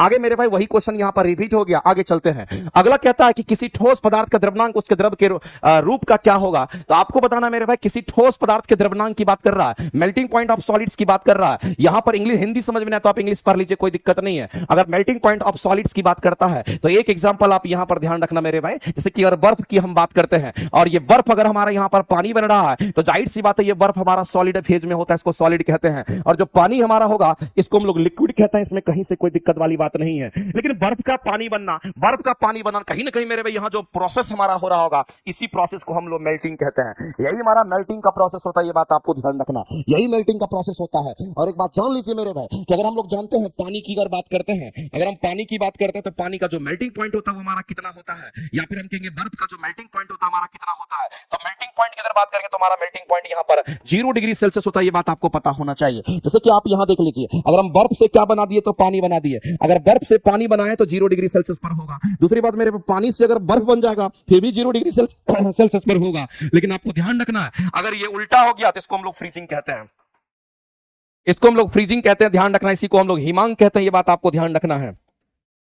और अगर पानी से अगर बर्फ बन गया, सॉरी बर्फ से अगर पानी बन गया तो याद रखना इसको हम लोग क्या कहते हैं, इसको हम लोग यहां पर कहते हैं, यही हमारा मेल्टिंग कहलाता है। ये लाइन आपको ध्यान है, ये हमारा मेल्टिंग पॉइंट की बात करते हैं, यहां मेल्टिंग होगा। और मेल्टिंग कहने का मतलब हम गलनांक की बात करते हैं, ये चीज आपको ध्यान रखना है। तो मेरे भाई मेल्टिंग पॉइंट और बॉइलिंग पॉइंट हमारा क्या होता है, पानी के लिए सेम होता है। और पानी का मेल्टिंग पॉइंट और बॉइलिंग पॉइंट कितना डिग्री सेल्सियस होगा, तो 0 डिग्री सेल्सियस होता है, ये बात आपको ध्यान रखना है। तो किसी ठोस पदार्थ का द्रव्यमान या फिर उसके अगर कोई भी ठोस पदार्थ होगा, सबके लिए वही हो। जैसे पानी की अगर बात करते हैं, पानी की भी ठोस अवस्था होती है कि नहीं होती है, तो आपको ध्यान रखना मेरे भाई 0 होगा, तो जो मेल्टिंग पॉइंट होंगे वही फ्रीजिंग पॉइंट होंगे। उसी से रिलेटेड ये क्वेश्चन पूछा गया है, melting point of A solid substance. और सॉलिड हम किसको मान के चल रहे, तो हम यहां पर बर्फ को मान के चलते, कोई दिक्कत नहीं है। कह रहा इट्स लिक्विड फॉर्म में हमारा क्या होगा, तो कहेंगे यहां पर हम लोग सीधा कहेंगे कि हमारा क्वथनांक की बात करते हैं, हिमांक की बात करते हैं, क्वथनांक या हिमांक हो सकता है। हम लोग सीधा कहेंगे मेरे भाई जो हमारा यहां पर ठोस पदार्थ का द्रव्यमान जो हमारा होगा वो द्रव्यमान की अगर हम बात करेंगे, ये द्रव्यमानक उसके द्रव के रूप का क्या होगा, कहेंगे हमारा यहां पर हिमांक कहलाएगा। इस बात को ध्यान रखेंगे, इसको फ्रीजिंग के नाम से हम लोग जानते हैं। उसी टेंपरेचर की ये बात कर रहा था। निम्नलिखित में से कौन कपड़ा गर्मी में हमारा गर्मी में समय से अधिक आरामदेह होता है। हम लोग जानते हैं सूती कपड़ा पहनते हैं या लिनन का कपड़ा पहनते हैं, इसके अंदर क्या होता है, छोटे छोटे छिद्र होते हैं, जिससे हम कहते हैं कि यहां पर वाष्पीकृत हो जाती है, पसीना वाष्पीकृत हो जाएगी, और वो पसीना को खींचता भी सोखता भी है, और हमारे कपड़े से पसीना वाष्पीकृत भी कर जाती है, याद रखेंगे। तो ये हमारा सूती कपड़ा होता है, इस बात को ध्यान रखेंगे। वाष्पीकरण की क्रिया किस तापक्रम पर होती है मेरे भाई, तो वाष्पीकरण हमारा नॉर्मल टेंपरेचर पर भी होता है। हम पसीने से लथपथ रहते हैं, कहीं खड़े हो गए, धीरे धीरे पसीना उड़ जाता है। जैसे पानी अगर देखिएगा आपके समुद्र में पानी है, नदी में पानी है, नाला में पानी है, बर्तन में पानी रख करके बाहर छोड़ दीजिएगा, नॉर्मल टेंपरेचर पर भी इवेपोरेशन होने लगता है। इसका मतलब है मेरे भाई वाष्पीकरण की जो क्रिया होती है किस तापक्रम पर होगी, तो नॉर्मल टेंपरेचर, आप सीधा आंसर करेंगे। उच्च तापमान पर तो हो भी करेगा, लेकिन ये नॉर्मल टेंपरेचर पर जनरली होता है, इस बात को ध्यान रखेंगे। ये नहीं यूज करेंगे, ये नहीं करेंगे, ये नहीं करेंगे, हम लोग सीधा कहेंगे सामान्य तापक्रम पर भी ये प्रोसेस हमारे होने लगते हैं, इस बात को ध्यान रखना। हाँ, ये प्रोसेस फास्ट होगा कि स्लो होगा, उसके लिए रिस्पॉन्सिबल हमारा टेंपरेचर होता है। अगर तापमान ज्यादा होगा तो वाष्पीकरण का प्रोसेस हमारा फास्ट हो जाएगा, ये लाइन आपको ध्यान रखना है। आगे चलते हैं, अगला क्या है, इनमें से कौन सा ठोस पदार्थ का गुण नहीं है, ये आपको बताना है। तो मेरे भाई एक बात बताइए, ये हमारा दृढ़ता की बात कर रहा है यहां पर, तो कहेंगे इसको रिजिडिटी के नाम से हम लोग जानते हैं, इंग्लिश में इसका टर्म होता है रिजिडिटी के नाम से हम लोग जानते हैं, ये ध्यान में रखना। इसको इंग्लिश में रिजिडिटी कहते हैं, इंग्लिश टर्म ध्यान रखेंगे। और दूसरा कहते हैं कम संप्रियता का गुण होता है, इसमें फ्लोइंग प्रॉपर्टी होती है, इसका घनत्व उच्च होता है। आपसे बोला गया कौन सा ठोस पदार्थ का हमारा गुण नहीं है, ये आपसे पूछा गया है। तो मेरे भाई इसमें फ्लोइंग प्रॉपर्टी नहीं होती है, ये बहता नहीं है। बहता कौन है, द्रव और गैस बहता है, और इसका घनत्व भी अधिक होता है। अगर हम डेंसिटी किसकी बात करते हैं, ठोस की बात करते हैं, ये ज्यादा होता होता है, डेंसिटी किसकी तो कहेंगे यहाँ पर द्रव से, और डेंसिटी किससे तो हम कहेंगे यहाँ पर गैस से। तो आपको ये चीज ध्यान रखना है कि सबसे अधिक घनत्व किसमें होगा तो कहेंगे ठोस का होता है। इसका मतलब मेरे भाई ठोस पदार्थ की बात करें उसका घनत्व अधिक होगा, ये स्टेटमेंट सही है। आगे कहता है कि इसमें कंप्रेसिबिलिटी का गुण बहुत कम होता है, बहुत कम कंप्रेस होता है लेकिन बहुत कम होता है, जो कि नेग्लिजिबल होता है, तो ये भी हमारा सही होगा। और ये मेरे में रिजिड होता है, रिजिडिटी का मतलब हो गया कि हमारा कठोर होता है, हार्ड होता है, कठोर होता है, इस बात को ध्यान रखेंगे, ये भी स्टेटमेंट सही है। तो कहेंगे इसमें फ्लोइंग प्रॉपर्टी नहीं होती है। फ्लोइंग प्रॉपर्टी किसमें होती है? द्रव और गैस में होती है। इस क्वेश्चन का आंसर करेंगे सी, हमारा राइट हो जाएगा। आगे चलते हैं। किसी द्रव पदार्थ का वाष्पीकरण तेज करने के लिए, आप देखो यहां पर वाष्पीकरण को तेज करना है, और वाष्पीकरण को तेज करने के लिए आप क्या क्या कर सकते हैं, आपको पहला ही दूसरा क्वेश्चन में शायद हम बताए होंगे कि वाष्पीकरण को अगर तेज करना होगा तो किस में रखेंगे? बोतल में भर देंगे, ग्लास में भर देंगे, कि थाली में रख देंगे, कि फ्रिज में रख देंगे? मेरे भाई आप सीधा कहेंगे सर इनमें से अगर बोलेगा कि किस द्रव पदार्थ का वाष्पीकरण तेज करने के लिए इनमें से किसमें हम रखेंगे, तो हम लोग सीधा क्या कहेंगे मेरे भाई, इसमें से कौन सा स्टेटमेंट हमारा कहीं सही हो सकता है? बोतल में रखिएगा तो सरफेस एरिया कम हो जाएगा, जिससे वो इवेपोरेट करेगा। ग्लास में थोड़ा उससे ज्यादा होगा, लेकिन थाली में रखिए तो ज्यादा हमारा पानी फैल जाएगा। फ्रिज में अगर बंद कर दिया तो मेरे भाई यहाँ पर फ्रिज में फ्रीजिंग होती है। फ्रिज में क्या होता है कहेंगे यहाँ पर तो हमारा फ्रीजिंग होता है, यहाँ वाष्पीकरण आप कहां सोच रहे हैं मेरे भाई, तो यहाँ पॉसिबिलिटी नहीं है। तो हम कहेंगे इन तीनों में अगर देखना होगा सबसे अधिक खुला क्षेत्रफल हमारा किसका, तो थाली का होगा, और थाली से हमारा क्या होगा कहेंगे वाष्पीकृत कर जाएगा। ये तो हो ही नहीं सकता है चूंकि फ्रिज में फ्रीजिंग होता है, ध्यान रखेंगे। गैस से द्रव अवस्था में परिवर्तन हमारा अगर होता है तो मेरे भाई वाष्प एक प्रकार का गैस है, और गैस वाष्प का पानी बनना, तो हम कहेंगे ये हमारा कंडेंसेशन कहलाता है, और कंडेंसेशन को ही संघनन कहते हैं, और इसी प्रोसेस से बारिश वगैरह भी होती है। अगला कह रहा है कि निम्न में से कौन सा द्रव का गुण यहां पर नहीं है? अगर मेरे पास द्रव की बात करता है तो आपको पता होगा कि जो द्रव पदार्थ हमारा होता है इसके बारे में अगर हम लोग जानना चाहते हैं तो हम लोग सीधा कहते हैं सर द्रव पदार्थ की बात कर रहे हैं ना, इसका आयतन सर फिक्स होता है, इसमें कहीं से कोई दिक्कत नहीं, किसी को कोई शक नहीं होगा। इसका आयतन कैसा होगा कि इसका आयतन हमारा फिक्स होता है, यानी कि ये हमारा निश्चित होता है, इस बात को आप ध्यान रखेंगे। अगर इसके आयतन फिक्स होंगे, द्रव पदार्थ का आयतन फिक्स होगा, जैसे मान लेते कि पानी में बोतल में पानी है, 1 लीटर पानी है मेरे भाई, 1 लीटर पानी निकाल के बाल्टी में रखिए, किसी अलग डब्बा में रखिए, 1 लीटर का मतलब 1 लीटर ही रहेगा, और 1 लीटर हमारा क्या है, हमारा आयतन का यूनिट होता है। क्योंकि हम लोग जानते हैं ये रिलेशन हम लोगों को पता होगा कि 1 मीटर क्यूब जो हमारा होता है ये आयतन को दिखाता है, और 1 मीटर क्यूब जो वॉल्यूम हमारा होगा वो कहीं ना कहीं यहां पर 1000 लीटर के बराबर होता है। इसका मतलब मेरे भाई जो लीटर हमारा ये हमारा आयतन का यूनिट है, मीटर क्यूब अगर आयतन का यूनिट है तो लीटर भी आयतन का यूनिट होगा। तो हम कहते हैं इसके आयतन फिक्स होते हैं, यानी कि द्रव कोई भी द्रव अगर होगा तो उसके आयतन फिक्स होंगे, कोई दिक्कत नहीं है। लेकिन मेरे भाई इसके आकार की अगर आपसे कोई बात कर लेता है तो आप सीधा कहोगे सर आकार अनिश्चित होगा, क्योंकि आप जैसे बर्तन में उसको रखेंगे वैसा आकार ले लेता है, इसलिए आकार इसका अनिश्चित होगा। बताइए इसमें कौन सा द्रव का गुण नहीं होगा, तो कहेंगे यहां पर सीधा कहेंगे निश्चित आयतन होगा, बिल्कुल होगा मेरे भाई, निश्चित आयतन होगा। अनिश्चित आकृति होगी, अनिश्चित आकृति होगी, बिल्कुल मेरे भाई हम कहेंगे अनिश्चित आकृति होगी, इसमें कोई शक नहीं है। इसमें कह रहा है कि बहाव का अभाव होगा, जो कि गलत है मेरे भाई। हम लोग जानते हैं किसी भी द्रव के अंदर या किसी भी द्रव के अंदर या किसी भी गैस के अंदर फ्लोइंग प्रॉपर्टी होती है, ये फ्लो कर जाता है, इसका अभाव कैसे हो सकता है, ये कम कैसे हो सकता है? कहेंगे फ्लोइंग प्रॉपर्टी का अभाव तुम्हारा ठोस में होता है, द्रव में नहीं होता है, ये गलत है मेरे भाई, गलत है, तो यही आंसर करेंगे। ठोस से अधिक संपीड़न का गुण होता है, तो हमने आपको बताया था सबसे अधिक संपीड़न का गुण किसमें होगा, तो गैस में होगा, सबसे कम किसमें होगा, तो ठोस में होगा, अब बीच में तो द्रव हमारा आ ही जाएगा, कोई दिक्कत नहीं है। आगे चलते हैं, अगला क्वेश्चन है कि भोजन की गंध किस क्रिया के द्वारा महसूस होती है? फिर से गंध की बात आई, आप सीधा मार के आगे आंसर बढ़ोगे। अगला क्वेश्चन देखते हैं कि बर्तन के प्रति इकाई क्षेत्रफल की बात कर रहा है, यानी आपको यह ध्यान रखना कि क्षेत्र की बात कर, प्रति इकाई क्षेत्र का मतलब क्या होता है, तो आपको सीधा समझना है मेरे भाई एरिया की बात कर रहा है। और अगर एरिया की बात करें इसका मतलब 1 मीटर स्क्वायर एरिया की बात कर रहा है, क्योंकि आप यहां पर पढ़ लीजिए, पता चल जाएगा आपको। प्रति इकाई बोला, इकाई का मतलब 1 होता है, ध्यान रखेंगे। पर गैस के कणों द्वारा आरोपित बल को क्या कहते हैं? एक बात बताइए मेरे भाई, एक फॉर्मूला आप पढ़ते होंगे कि दाब बराबर हमारा क्या होता है, यहां पर बल अपॉन में क्षेत्रफल होता है, दाब बराबर बल अपॉन में हमारा क्षेत्रफल होता है। और एक बात याद रखना, जब दाब को डिफाइन करते हैं तो वहां ये जो बल हमारा होता है ये बाह्य बल होता है, इसको बाहरी बल कहते हैं, और बाहरी बल के द्वारा ही दाब आता है, कभी आंतरिक बल के द्वारा दाब नहीं आता, ये बात आपको ध्यान रखना है। तो दाब बराबर बल अपॉन में क्षेत्रफल होगा। आप सीधा कहेंगे सर यहां पर दाब है और यहां पर हमारा बल है, और बल अपॉन में क्षेत्रफल, क्षेत्रफल को तो 1 कह रहा है मानने के लिए, इसको तो 1 कह रहा है यहां पर पुट करने के लिए, इसका मतलब ये कहीं ना कहीं बल के बराबर हो जाएगा, यानी आप सीधा कह सकते हैं कि हमारा ये दाब बल के बराबर हो जाएगा। तो बर्तन के प्रति इकाई क्षेत्रफल की बात करेंगे, बर्तन के प्रति इकाई क्षेत्रफल की बात करेंगे, और वैसे में कण के द्वारा जो आरोपित बल होगा वही दाब उसका कहलाता है, इसलिए दाब को बल कहते हैं, बल को दाब कहते हैं, कोई दिक्कत नहीं है, दोनों सही हमारा इसलिए हो जाता है। तो आप सीधा कहते हैं मेरे बल को क्या कहेंगे, तो उस गैस का दाब कहेंगे, वही हमारा गैस का दाब हो जाएगा, इसमें कहीं से कोई दिक्कत नहीं है, ध्यान रखेंगे, यही बल जो होगा यही दाब हो जाएगा। आगे चलते हैं, अगला मेरे भाई कहता है कि वायुमंडलीय दाब को कितने पास्कल के बराबर हम लोग मानते हैं? एक बात याद रखना जो मैं आज कह रहा हूं, और नोट कर लेना जो लोग नहीं जानते होंगे, अगर हम वायुमंडलीय दाब की अगर बात करते हैं तो याद रखना मेरे भाई, वायुमंडलीय दाब अगर हम मानते हैं तो ये 760 mm ऑफ Hg हम कहते हैं, लेकिन मरकरी के साथ हमारा कितना, तो कहेंगे 760 mm होगा, याद रखिएगा। अगर यही चीज अगर आप देखना चाहते हैं, अगर सेंटीमीटर, ये तो मिलीमीटर में था, सेंटीमीटर में 76 72 सेंटीमीटर हमारा Hg, यहां भी मरकरी के साथ हमारा होगा मेरे भाई, इस बात को ध्यान रखना। इसकी वैल्यू कितनी होगी तो 1.01 और यहाँ पर 325 हमारा बार होगा। और इसी चीज को अगर लिखना चाहते हैं बार को तो आप कहेंगे 1.0132 यहाँ पर 5 × 10⁻⁴ हमारा 5 पास्कल हो जाएगा, ध्यान रखेंगे। और इसी को और क्या लिखना चाहते हैं 1.0132 हमारा 5 × 10⁻⁴ हमारा 5 होगा, और पास्कल को न्यूटन पर मीटर स्क्वायर लिखते हैं, इस बात को आप ध्यान रखिएगा, ये हमारा होता है। तो मेरे भाई ये वैल्यू आ गया निकल करके। अगर एक के बाद अगर पॉइंट के बाद सारे पॉइंट को अगर आप रिमूव कर देते हैं और एक का गुना अगर 10⁻5 से है तो कहीं ना कहीं मेरे भाई हमारा 1 लाख के आसपास हो जाएगा। ये कितना होगा कहेंगे ये 1 लाख हमारा इतना 1 लाख न्यूटन पर मीटर स्क्वायर, या फिर इसी को कह सकते हैं कि 1 लाख हमारा क्या होगा कहेंगे 1 लाख हमारा इतना पास्कल हो जाएगा। तो मेरे भाई कहीं ना कहीं वायुमंडलीय दाब जो हमारा होगा वो कितना पास्कल होगा तो 1 लाख पास्कल होगा। यानी आपसे बोला कितने पास्कल के बराबर होगा तो आप कहेंगे 100 नहीं, सीधा कहेंगे मेरे भाई 1 लाख पास्कल के बराबर होगा। और इस क्वेश्चन के आंसर हमारे यही हो जाएंगे, कोई दिक्कत नहीं है।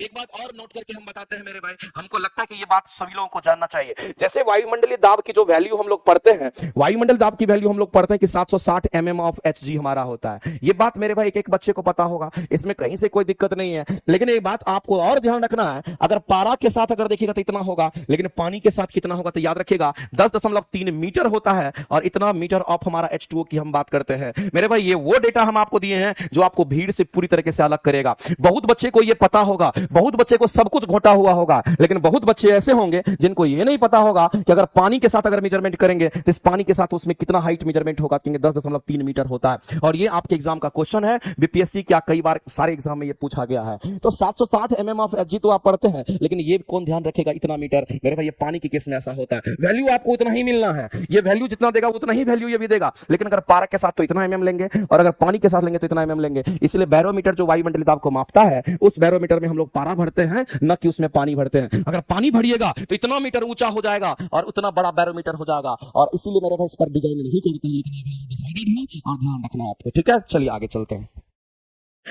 अगला क्वेश्चन आपको बताना है कि वायुमंडलीय दाब पर बोला गया है, अगर वायुमंडलीय दाब पर 1 केजी ठोस की अगर बात करते हैं, इसका मतलब द्रव्यमान हमारा कितना, तो 1 केजी की बात कर रहा है, और दाब पर उसके गलनांक पर द्रव बदलने के लिए मेरे भाई यहां पर किसकी बात कर रहा है, तो ठोस की बात कर रहा है। इस ठोस को आप अंडरलाइन करना, 1 केजी ठोस हमारा है, इसको अंडरलाइन करना, और ठोस को किस में, द्रव में बदलने के लिए। तो एक काम करते हैं, अगर ठोस को किस में बदलना है तो द्रव में अगर बदलना है, ठोस को द्रव में बदलना है, तो इस ठोस को मान लेते कि हमारा ये बर्फ है, और जो द्रव में बदला उसको मान लेते कि हमारा पानी है। कोई दिक्कत नहीं, आप मान सकते हैं। तब कहता कि बताइए अगर बदलने के लिए कुछ उसमें ऊर्जा देना पड़ेगा तो बताइए वो कौन सा ऊर्जा हमारा क्या होगा, यही पूछा गया है। तो हम कहेंगे सर अगर हमको बर्फ को पानी बनाना है तो यहां पर अवस्था चेंज करेगा, अवस्था चेंज करेगा, तो बताइए इसमें कौन सा उष्मा का कांसेप्ट काम करेगा, गुप्त उष्मा लगेगा। और ये गुप्त उष्मा हमारा कितना, Q बराबर ml लगेगा, और Q बराबर जब ml होगा तो द्रव्यमान आपको 1 केजी पुट करना है। इसका मतलब मेरे भाई L के बराबर, जो कि m का वैल्यू 1 हो जाएगा, तो Q बराबर हमारा L हो जाएगा। यहां पर अगर Q हमारा L के बराबर हो गया तो हम लोग को यहां भी फोकस करना है कि अगर बर्फ अगर पानी बना तो बर्फ के गलने की गुप्त उष्मा थी, और बर्फ के गलन की गुप्त उष्मा को हम लोग सीधा कहते हैं latent heat of fusion, latent heat of fusion के नाम से हम लोग जानते हैं। तो यहां पर मेरे में ध्यान रखना, बर्फ के गलन की गुप्त उष्मा यहां काम कर रहा है, बर्फ के गलन की गुप्त उष्मा काम कर रहा है, ये लाइन आपको ध्यान रखना है। और बर्फ के गलन की जो गुप्त उष्मा होती है वो कितना 80 होता है, और इसी को हम लोग कहते हैं लेटेंट हीट ऑफ फ्यूजन के नाम से हम लोग जानते हैं। इसी को लेटेंट हीट ऑफ फ्यूजन के नाम से हम लोग जानते हैं, ये चीज आपको ध्यान रखना। ये लेटेंट हीट ऑफ हमारा क्या होगा कि यहां पर हम फ्यूजन की बात करते हैं। एक लाइन में जान लीजिए मेरे भाई, तो यहां पर संगलन की गुप्त उष्मा, लेटेंट ऑफ फ्यूजन अगर मिल गया तो यही आंसर टिक आउट करेंगे। वाष्पीकरण की गुप्त उष्मा कहां पे यूज होता है, तो ये भी मैं आपको बता देता हूं मेरे भाई, जब जल हमारा वाष्प बन जाता तब की हम बात करते हैं। लेकिन यहां तो ठोस की बात कर रहा था, ठोस को किस में, द्रव में बदलने की बात कर रहा था, तो हम फिर इसके साथ जाएंगे। अगर यहां पर जल के वाष्पन की गुप्त उष्मा बोलता तब इसके साथ हम लोग जाते। तो मेरे भाई आपको थोड़ा सा पूरी तरीके से तैयार होना है, छोटे छोटे पॉइंट्स मिलेंगे लेकिन सभी पर नजर बनाए रखना है, गलती नहीं करना, यही इसकी खूबसूरती होती है। और क्वेश्चन तो ऐसे ही बनते हैं जो कि आपको लगेगा कि हमको सब कुछ आता है फिर भी गलती कर गए, और यही होता है मेरे भाई जब आपको प्रॉपर नहीं पढ़ते हैं। तो अगला कहता है किसमें ऊर्ध्वपातन होगा, बताइए मेरे भाई, सब बता चुके हैं। आप सीधा कहेंगे मेरे भाई ठोस कार्बन डाइऑक्साइड को हम लोग यहां पर शुष्क बर्फ कहते हैं, ड्राई आइस कहते हैं। शुष्क बर्फ हमारा क्या होता है, ठोस कार्बन डाइऑक्साइड को कहते हैं। एक लाइन में कहानी सिंपल, आगे चलते हैं। गैस के कणों द्वारा दर्पण बर्तन पर आरोपित बल जो होगा वही ना दाब कहलाता है, तो मेरे भाई उसी को गैस का दाब कह देते हैं। इसमें क्या दिक्कत है मेरे भाई, हम लोग कर चुके हैं। निम्नलिखित में से द्रव में से कौन निश्चित होता है, द्रव का क्या निश्चित होता है मेरे भाई, तो हम कहेंगे द्रव का आयतन निश्चित होता है, बाद बाकी सब कुछ बदल जाता है, इस बात को आप ध्यान रखेंगे। आगे बोला अलग अलग द्रव के लिए घनत्व भी अलग अलग होता है। अगला कह रहा है मेरे भाई 100 डिग्री तापक्रम हमारा केल्विन पर कितना होगा, तो इसका मतलब 100 डिग्री सेल्सियस की बात कर रहा है। केल्विन में बदलना तो आप क्या करते हैं, तो डिग्री सेल्सियस में 273 आप फाइनली जोड़ते हैं। आप डिग्री सेल्सियस में कितना रख रहे हैं, तो 100 रख रहे हैं, और 100 में अगर 273 अगर जोड़ दीजिएगा तो इसकी वैल्यू 373 निकल करके आ जाएगी, यानी 373 केल्विन होगा। और 373 तो नहीं दे रखा है, इसका मतलब कहीं ना कहीं कुछ एरर है इस क्वेश्चन में। इस क्वेश्चन में मेरे भाई एरर है, और मुझे अब लग रहा है कि यहां पर एरर कहां पे होगा, तो एरर इसमें टाइपिंग, हमारे जो टाइपिंग वाले भाई हैं उनकी वजह से ये थोड़ा सा मामला गड़बड़ाया है। यहां पर 10 डिग्री सेल्सियस की बात कर रहा है, यहां 10 डिग्री सेल्सियस की बात कर रहा है, ध्यान रखना। तो आपको यहां पर कहना है कि हमारा कितना कहेंगे, 10 डिग्री सेल्सियस की बात करेंगे। अगर ये 10 डिग्री सेल्सियस होगा, केल्विन में बदलना अब देखो करके पता चल जाएगा। तो हम लोग जानते हैं कि केल्विन में डिग्री सेल्सियस में जो दे रखा है उसमें डायरेक्ट 273 जोड़ देते हैं, ये 10 हो जाएगा, 273 जोड़ दीजिएगा, ये आपका कितना तो कहेंगे 283 मिल करके आ जाएगा, और इतना हमारा केल्विन होगा। और इस परिस्थिति में आंसर हमारे क्या होंगे, तो बी करेक्ट कर देंगे। यहां पर बी हमारा राइट हो जाएगा मेरे भाई, आंसर बी करेंगे करेक्ट, इस बात को ध्यान रखेंगे। आगे चलते हैं। तुम लोग तो ऑप्शन ए भी बना देते, तुम लोग महान खिलाड़ी हो, तुम लोगों को सलाम है, दोनों हाथ से सलाम है, क्योंकि तुम लोग थोड़ा सा मेरे भाई थोड़ा भी समय मिलता नहीं कि तुम लोग चुक जाते हो, क्योंकि 100 को तुरंत तुम यहां पर बना दिए कितना 373, जो कि 373 ऑप्शन में भी नहीं था। ई ऑप्शन तुम्हारे हिसाब से हो गया, लेकिन एक्चुअली में क्वेश्चन में प्रिंटिंग मिस्टेक था, कोई दिक्कत नहीं। आगे चलते हैं, अगला क्वेश्चन देखते हैं। देखिए बताइए, जब वाष्प संघनित होता है, तो मेरे भाई जब वाष्प संघनित होगा तो क्या होगा, अगर वाष्प जब संघनित होता है इसका मतलब क्या होता है, वाष्प संघनित का मतलब आप क्या समझते हैं, वाष्प संघनित का मतलब आप समझिए सीधे कि जो वाष्प हमारा होगा ये क्या बनेगा, तो वाष्प हमारा डायरेक्ट यहां पर द्रव बन जाता है, और इसी को ना संघनन का प्रोसेस कहते हैं, इसी को ना संघनन कहते हैं, इसी को ना कंडेंसेशन कहते हैं। तो वाष्प संघनित करेगा तो कैसे होगा, तो मेरे पास जब कभी भी वाष्प का संघनन हमारा होता है, याद रखना, और हम कहते हैं कि वाष्प हमारा गैस के रूप में होता है, और द्रव तो हमारा द्रव है, तो गैस से अगर द्रव बन गया, अगर गैस से द्रव बन गया तो इसी को हम लोग लिक्विफिकेशन ऑफ गैस के नाम से जानते हैं। इसी को हम लोग क्या कहते हैं, यहां पर गैसों का लिक्विफिकेशन कहते हैं, इसी को गैसों का लिक्विफिकेशन हम लोग कहते हैं, गैसों का द्रवीकरण कहते हैं। ये लाइन आपको ध्यान रखना, यही हमारा गैसों का द्रवीकरण होता है। और गैसों के द्रवीकरण के लिए जो कंडीशंस है, जो शर्त है मेरे भाई, वो शर्त आपको ध्यान रखना है। इसके जो शर्त है, इसके जो कंडीशंस हैं, वो कंडीशंस इसका ये होता है, जब कभी भी कोई भी वाष्प अगर हमारा द्रव बनेगा तो तापमान घटेगा, ये बात तो श्योर है। इसका मतलब इसके लिए कंडीशंस होता है कि तापमान हमारा निम्न होना चाहिए, लेकिन अगर दाब की बात करेंगे, निम्न ताप और उच्च ताप का कंडीशंस होना चाहिए। निम्न ताप और उच्च, हम कहेंगे उच्च, निम्न ताप और उच्च दाब की जब स्थिति होती है तो ऐसी परिस्थिति में हमारा ऐसा होता है। तो आप यहां पर क्या कहेंगे, वाष्प संघनित होगी तो क्या कहेंगे, उसका ताप बढ़ जाएगा, सीधा कहेंगे सर उसका दाब घटेगा, ये आंसर, उसका ताप घटेगा, निम्न ताप होना चाहिए, ये आंसर होना चाहिए मेरे भाई, आंसर करेंगे डी। आगे चलते हैं, आपको बताना है पदार्थ पंच तत्व से बना है, ये मेरे भाई स्टेटमेंट हमारा क्या यहां पर सही है, और आगे आपसे कह रहा है जो सही कथन को चूज करना है। पदार्थ पंच तत्व से बना है, पदार्थ के कणों के बीच रिक्त स्थान नहीं होते हैं। मेरे भाई गलत तो ये हमारा होगा, क्योंकि रिक्त स्थान हमारा होता है। जैसे आप द्रव की बात करते हैं, गैस की बात करते हैं, रिक्त स्थान गैस में बहुत अधिक होता है, खाली होता है, एक मॉलिक्यूल दूसरा मॉलिक्यूल दोनों के बीच में गैप बहुत होता है। लेकिन अगर ठोस में देखेंगे तो थोड़ा कम होता है, लेकिन होता जरूर है। तो ये जो बोला गया है ना, यहां नहीं होता, जो कि बिल्कुल ही गलत हमारा हो जाएगा। पदार्थ कणों से मिलकर के बना, स्टेटमेंट सही है मेरे, पदार्थ छोटे छोटे कणों से मिलकर के बना है, और पदार्थ के कणों के बीच जो बल लगता है उसको हम लोग कहते हैं क्या, उसको कहते हैं अंतर आणविक बल। ये कैसा बल होगा मेरे भाई, इसको हम लोग कहते हैं अंतर आणविक बल। और जो अंतर आणविक बल होता है इसकी प्रकृति कैसी होगी, तो अंतर आणविक बल हमारा कैसा होगा, तो कहेंगे केवल और केवल आकर्षित नेचर का होता है। ये केवल कैसा होगा, मैंने आपको पहले भी बोला था, केवल आकर्षित नेचर का होता है, ये बात आपको ध्यान रखना है। ये केवल कैसा होगा, केवल आकर्षित नेचर का होता है, ये विकर्षित नहीं होगा। यहां विकर्षण की बात करें तो गलत है, ये गलत हो गया। तो ये केवल और केवल आकर्षण नेचर का अंतर आणविक बल होता है, जो कि पदार्थ के कणों के बीच में कह रहा है, इस बात को ध्यान रखना। तो ये मेरे भाई गलत है, पहला हमारा गलत हो गया, ये हमारा सही है। और पदार्थ जो होते हैं वो पंच तत्व से, मैटर हमारा 5 तत्व से बना होता है। ये सही है कि गलत है, आपको बताना है। पहला स्टेटमेंट सही है कि गलत है, एक बार मेरे भाई इसको आप थोड़ा चेक करिएगा। वैसे मेरे हिसाब से मुझे लग रहा है कि ये आंसर सही होना चाहिए, सी सही होना चाहिए। लेकिन पदार्थ अगर पंच तत्व से बना है, जब पदार्थ छोटे छोटे, मेन डेफिनेशन हमारा क्या था, पदार्थ कणों से मिलकर के बना है। पदार्थ छोटे छोटे कणों से मिलकर के, पंच तत्व में क्या आता है, हवा पानी, हवा पानी यही सब बनाता है जी। पंच तत्व का नाम याद कीजिए, हवा होता है, पानी होता है, और क्या होता है, और बताइए, जैसे गगन हमारा होता है, आकाश होता है, ये सब ना होता है, गगन हो गया, गगन जिसको आकाश को कहते हैं, गगन हो गया, हवा हो गया, ये सब हमारा पंच तत्व में हुआ आता है। तो हम लोग ये फिर पदार्थ के साथ यहां नहीं जाएंगे पंच तत्व को लेकर के। हाँ, हमारे वायुमंडल में पंच तत्व मौजूद होते हैं, वो अलग बात है, जो कि 5 चीजों से मिलकर के बना है। किसी को याद है तो बता दीजिए पंच तत्व के बारे में, ठीक है। लेकिन ये हमारा सही स्टेटमेंट यहां पर राइट है। आगे चलते हैं, अगला करेंगे कौन सा स्टेटमेंट हमारा सही नहीं है। ठोस के कण स्थिर होते हैं, बिल्कुल सही बात है। ठोस मेरे भाई, ठोस दौड़ता है क्या, ठोस बहता है क्या, ठोस के अंदर फ्लोइंग प्रॉपर्टी नहीं होती है, द्रव और गैस में ऐसा होता है। तो ठोस के कण स्थिर होते हैं, द्रव के गतिशील होते हैं, ये बिल्कुल स्टेटमेंट हमारा सही है। आपको ढूंढना है कौन सा। अगर वाष्पीकरण अगर होगा तो मेरे भाई ठंडक पैदा करता है, ये क्या पैदा करेगा, कहेंगे यहां पर ठंडक पैदा करता है, ये चीज आपको ध्यान रखना, ये ठंडक पैदा करता करता है, ये लाइन आपको ध्यान है, ये क्या पैदा करेगा, तो गर्मी पैदा नहीं करेगा, ये गलत है। ठंडक पैदा करता है, यही गलत है, यही आंसर हो जाएगा। पदार्थ के कणों के बीच परस्पर आकर्षण होता है, बिल्कुल सही बात है, इसमें कोई दिक्कत नहीं, इसी को अंतरांतरिक बल कहते हैं मेरे भाई। इसमें से जो गलत था आंसर करेंगे बी। आगे चलते हैं, वाष्पीकरण की गुप्त उष्मा देखो यहां पर। अब देखो मामला क्या है, अभी तक में आप देखो क्या मामला है मेरे भाई, इस बात को बताइए। अगर हम आपसे ये कहें कि मान लेते हैं कि जल है, और जल अगर हमारा वाष्प बन रहा है, जल अगर हमारा वाष्प बन रहा है, तो यहां पर जल अगर वाष्प बनेगा तो यहां भी तो अवस्था परिवर्तन होगा, तो यहां पर भी तो गुप्त उष्मा लगेगा, यहां भी तो हमारा गुप्त उष्मा काम करेगा, यहां भी तो गुप्त उष्मा काम करेगा, क्योंकि अगर जल 100 डिग्री सेल्सियस पर होता है तो वाष्प भी 100 डिग्री सेल्सियस पर होता है, हमारा फेज चेंज करता है, बात ध्यान रखेंगे। लेकिन यहां पर जल अगर वाष्प बनेगा तो हम कहेंगे यहां पर वाष्पीकरण की गुप्त उष्मा, तो हम लोग सीधा कहेंगे मेरे भाई यहां पर जल की गुप्त उष्मा की बात करते हैं। तो आपको ध्यान रखना है इसमें से कौन सा आंसर करेंगे। आप कहेंगे सर वाष्पीकरण के लिए आवश्यक उष्मा, वाष्पीकरण करने में प्रयुक्त उष्मा, वाष्पीकरण की क्रिया में मुक्त होने वाली गुप्त उष्मा, वो क्वथनांक पर।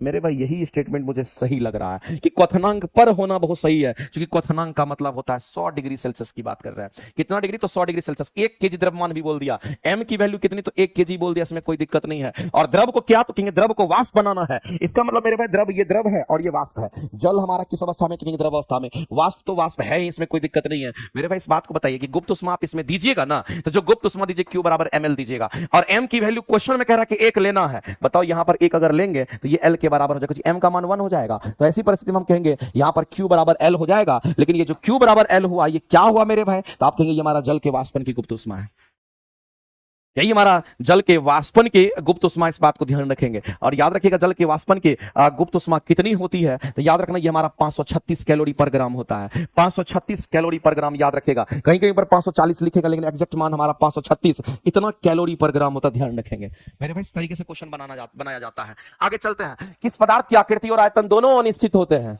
आकृति और आयतन दोनों निश्चित ठोस का होता है, अनिश्चित किसका, गैस का होगा। एक लाइन में कहानी खत्म। आगे चलते हैं, अगला कह रहा है कि निम्न पदार्थ को चुनिए। पदार्थ क्या है, पदार्थ का मतलब जिसमें द्रव्यमान होता है, जो भार लेता है, जो जगह छेकता है, जिसको आप देख सकते हैं अपनी आंखों से, वो ना पदार्थ होता है। यहां कह रहा है आकाश, आग, आग की बात कर रहा है। इसका आग को नापते थोड़ी हम लोग है, ये गलत होगा। धूप भी हमारा नहीं होगा, हम लोग यहाँ पर बादल के साथ जाएंगे, बादल को ही हम लोग कहेंगे, आकाश भी नहीं कहेंगे मेरे, आकाश तुम्हारा ऊपर होता है, बादल को हम लोग कर सकते हैं। निम्न किस तापक्रम पर जल द्रव अवस्था में होता है। मेरे पानी जो है वो द्रव अवस्था में किस तापमान पर होता है, तो पानी 0 डिग्री सेल्सियस पर द्रव अवस्था में पाया जाता है। कितना डिग्री होगा, अच्छा ये नॉर्मल बोला है, तो मेरे भाई जल अगर द्रव अवस्था में होता है तो नॉर्मल वाटर हमारा कितना डिग्री पर, तो 20 डिग्री मारिए, ये तो मेरे भाई वाष्प बन जाएगा, ये भी वाष्प बन जाएगा, ये बर्फ बन जाएगा, और यही पानी बन सकता है इस तापमान पर। आगे चलते हैं, दाब बढ़ने पर किसी द्रव का क्वथनांक क्या होगा। कल बताए थे कि दाब और ताप दोनों में ऐसा रिलेशन होता है, और अगर दाब बढ़ेगा तो ताप भी बढ़ेगा, इसके बढ़ने से ये बढ़ जाता है। इसलिए दाब बढ़ने पर किसी द्रव का क्वथनांक बढ़ जाएगा, इसमें कहीं से कोई शक नहीं, आप मारेंगे आंसर ए। अगला कह रहा है बर्फ के टुकड़े को गर्म करने पर वह पिघलने लगता, बिल्कुल पिघलने लगेगा, किंतु तापक्रम स्थिर रहता, बिल्कुल सही बात है मेरे भाई। और वहां पर उष्मा जो जाती है वो कहां जाती है, एक बात बताइए मेरे भाई। अगर हम यहां पर बात कर रहे हैं बर्फ का, ये हम बात कर रहे हैं बर्फ का, और बर्फ में बर्फ जब गलेगा तो क्या बनेगा, तो बर्फ गलेगा तो पानी बनेगा। लेकिन यहां पर आप क्या देंगे, तो यहां पर आप गुप्त उष्मा देंगे। और एक चीज आप ध्यान रखिएगा मेरे भाई, जब भी गुप्त उष्मा की बात हम करते हैं ना, तो गुप्त उष्मा हमेशा फेज चेंज कराने के लिए ही देते हैं, इस बात को हमेशा याद रखिएगा। जब भी आपको फेज चेंज की बात करेगा तो कौन सा उष्मा देंगे, तो यहीं पर हम लोग फेज चेंज की हम बात करते हैं। तो जब कभी भी आपके सामने में फेज चेंज की बात होती है, जब कभी भी आपके सामने में फेज चेंज की बात होती है, तो याद रखना मेरे भाई वैसी परिस्थिति में गुप्त उष्मा ही देना होता है। तो बर्फ के टुकड़े को गर्म करने पर वह पिघलने लगता है, किंतु तापक्रम स्थिर रहता है, टेंपरेचर में कोई परिवर्तन नहीं है। तो तापक्रम स्थिर अगर नहीं रह रहा है, इसका मतलब ये अवस्था परिवर्तन की बात कर रहा है। इसका मतलब अवस्था परिवर्तन के केस में ही ऐसा पॉसिबिलिटी है। और ऐसे में उष्मा जो आप देंगे तो वह किसके पास जाएगा, तो ये गुप्त उष्मा जो देंगे ये पानी के पास जाएगा, बर्फ के पास नहीं जाएगा मेरे भाई। तो हम कहेंगे पानी के पास जाएगा, तो गुप्त उष्मा में परिवर्तित हो जाएगी, बर्फ के कण के स्वतंत्र रूप से हमारा योग्य बनाती है, और गर्म की जा रही सामग्री में छुपा रहती है। उपयुक्त में से सभी सही। बताइए मेरे भाई क्या होगा, तो हम कहेंगे गुप्त उष्मा में परिवर्तित हो जाएगी, बिल्कुल सही बात है। बर्फ के कण को स्वतंत्र गति योग्य बनाती है, इसमें गति मिलेगा तो ये पानी बन जाएगा। गर्म की जा रही सामग्री में इसमें हमारा छुपा हुआ रहता है। इसका मतलब मेरे भाई इसमें से सभी ऑप्शंस आपके हो जाएंगे, और ऑप्शन नंबर डी के साथ आप जाएंगे। 97 का डी होना चाहिए। मैं फिर भी एक बार आंसर्स को चेक कर लेता हूं, इसके आंसर्स क्या होंगे। 97 का डी आंसर्स हमारा राइट है मेरे भाई, इसमें कोई शक नहीं है। एक बात और कहना चाहते हैं कि जितने लोग लाइव देख रहे हैं सभी लोगों को कहना चाहते हैं, अगर आपको लगता है मेरा बेसिक अगर पढ़ना बहुत बढ़िया से पढ़ना, ये तो हम थोड़ा फास्ट रिवीजन कराते हैं, और डेली 1 बजे एनसीईआरटी क्लासेस ये लगातार चलती रहेगी। ये क्लासेस तो हम आपको इसलिए दिए हैं ताकि आपका बेसिक बहुत अच्छा होता रहेगा। हमारे साथ एनसीईआरटी का निचोड़ हम आपको देते रहेंगे, और इसका ये जो पीडीएफ है टेलीग्राम पे ये सेंड करवा देंगे। अगर जो नियुक्ति बैच में जुड़े होंगे मेरे बैच में, उस बैच में मेरे भाई ये चल रहा है, और ये पीडीएफ भी वहां पर आपको मिल जाएगा, कोई दिक्कत नहीं है। लेकिन आपको ध्यान रखना हर एक चैप्टर का पीडीएफ आपके पास जाएगा, टेलीग्राम से भी जाएगा, बोर्ड पीडीएफ भी आपके पास, बैच में बोर्ड पीडीएफ भी आपका नियुक्ति बैच जाएगा। मैं चाहूंगा मेरे भाई जितने लोग लाइव देख रहे हैं सभी लोग इसका फुल एंजॉय कीजिए, और आपको पता है ये आपको बहुत कुछ सिखा करके जाएगा, ये आपका बेस तैयार कर देगा। छोटे छोटे क्वेश्चन जो आप कहते हैं सिली मिस्टेक होता है उससे ये बचा देगा, ये वो चीज होता है। आज आप पढ़े इतने सारे क्वेश्चन को देखे हैं, क्या आपको नहीं लगता कि आपको बेनिफिट हुआ है? क्या आपको नहीं लगता है बेनिफिट हुआ? अगर बेनिफिट नहीं हुआ तो आज के आज हम ये फिर बंद कर देंगे। अगर तुमको लगता है कि इससे बेनिफिट हो रहा है तो जरूर कमेंट सेक्शन में कमेंट करना। और मुझे तो बहुत लगता है कि मुझे तो ऐसा लगता है कि तुम लोगों को बहुत बेनिफिट होगा इससे, ठीक है। बाद बाकी डेली 50 क्वेश्चन का ये सीरीज 1 घंटा में निपटाने का हम कोशिश करेंगे, और हमेशा इसके लिए हम तैयार भी रहेंगे, ध्यान रखिएगा। आगे चलते हैं। बर्फ जल कह रहा कि बर्फ जो है वो जल के ऊपर तैरता है, ऐसा क्यों? बर्फ का घनत्व तुम्हारा कम होगा तभी तो तैरता है। तैरने की बात आ गई तो समझ लेना घनत्व में अंतर के कारण ही होता है। तो आप सीधा कहोगे कि बर्फ के घनत्व जल के घनत्व से हमारा क्या होता है? कम होता है। मेरे भाई इस बात को आप सीधा कहेंगे और यही आंसर हो जाएगा, कोई दिक्कत नहीं है। ठीक हो गया। आगे चलते हैं, अगला क्वेश्चन आपका है और वायु की बात करता है। बताइए वायु एक प्रकार का गैस है। कितनी बार बोले हैं आप लोगों के सामने कि हवा एक प्रकार का गैस, हवा एक प्रकार का गैस, हवा एक प्रकार का गैस, और हवा एक प्रकार का गैस ही नहीं, हवा को आदर्श गैस मानते हैं, हवा को आदर्श गैस मानते हैं मेरे भाई, इस बात को ध्यान रखना। आगे चलते हैं। धातु की जो बाल्टी होती है, बाल्टी वगैरह जो हमारा धातु की बात करें, धातु तो ठोस अवस्था में होता है और धातु चमकदार होता है, याद रखेंगे मेरे भाई, चमकीला भी होता है। तो ये तो सीधा आप कहेंगे सर ये ठोस पदार्थ के रूप में होगा, आपके बी करेक्ट हो जाएंगे मेरे भाई। बताइए कि हम लोग 100 क्वेश्चन अभी किए और 100 क्वेश्चन में हमको लगता है कि 1 घंटा थोड़ा ज्यादा समय लगा होगा, सॉरी 50 क्वेश्चन हम लोग किए और 50 क्वेश्चन करने में थोड़ा सा 1 घंटा ज्यादा समय लगा है, लेकिन 1 घंटा में 50 क्वेश्चन हम कराने का कोशिश करेंगे, यही रेंज रहेगा। और ये 50 क्वेश्चन का एक रफ्तार सीरीज हम आपको देंगे, और इसमें बहुत ज्यादा ज्ञान की बात नहीं करेंगे, उतनी चीज की बात करेंगे जिससे तुम्हारे कंसेप्ट बन जाएंगे। अगर तुमको लगता है कि ये सेशन तुम्हारे लिए यूजफुल है तो कमेंट सेक्शन में कमेंट करके जरूर बताना। और ये 50 क्वेश्चन का एक रफ्तार सीरीज हमारा ये चलता रहेगा एनसीईआरटी का, ठीक है। मैथ का भी आपका चलेगा 12 बजे से और 1 बजे से हमारा ये साइंस चलता रहेगा। लेकिन अगर किसी को भी लगता है कि हमको साइंस बहुत मजबूत करना है तो हम आपसे विनती करते हैं, ये मौका जाने मत दो। टीआरई 4 जो है तुम्हारा, तुम आज देखिए, आज नियुक्ति पत्र मिल रहा है। बहुत सारे बच्चे का मैसेज आ रहा था कि सर नियुक्ति पत्र मिल गया, नियुक्ति पत्र तुमको दिखा देंगे। बहुत सारे बच्चे का नियुक्ति पत्र का मैसेज आ रहा है मेरे भाई। आज का जो दिन है ना, एक एक बच्चे के लाइफ में हम ये दिन देखना चाहते हैं। आने वाले जो टीआरई 4 की वैकेंसी होगी, आज जिस बच्चे को टीआरई 3 का नियुक्ति पत्र मिल रहा है, हम भी चाहेंगे ये दिन, आज का दिन जो खुशी का दिन उनके लिए लाइफ में आया होगा, यही दिन आपके लाइफ में उस दिन भी देखने को मिलेगा। और मेरा आशीर्वाद है, मेहनत कीजिए और मेहनत का फल हमेशा मीठा होता है, कभी वो बेकार नहीं जाएगा।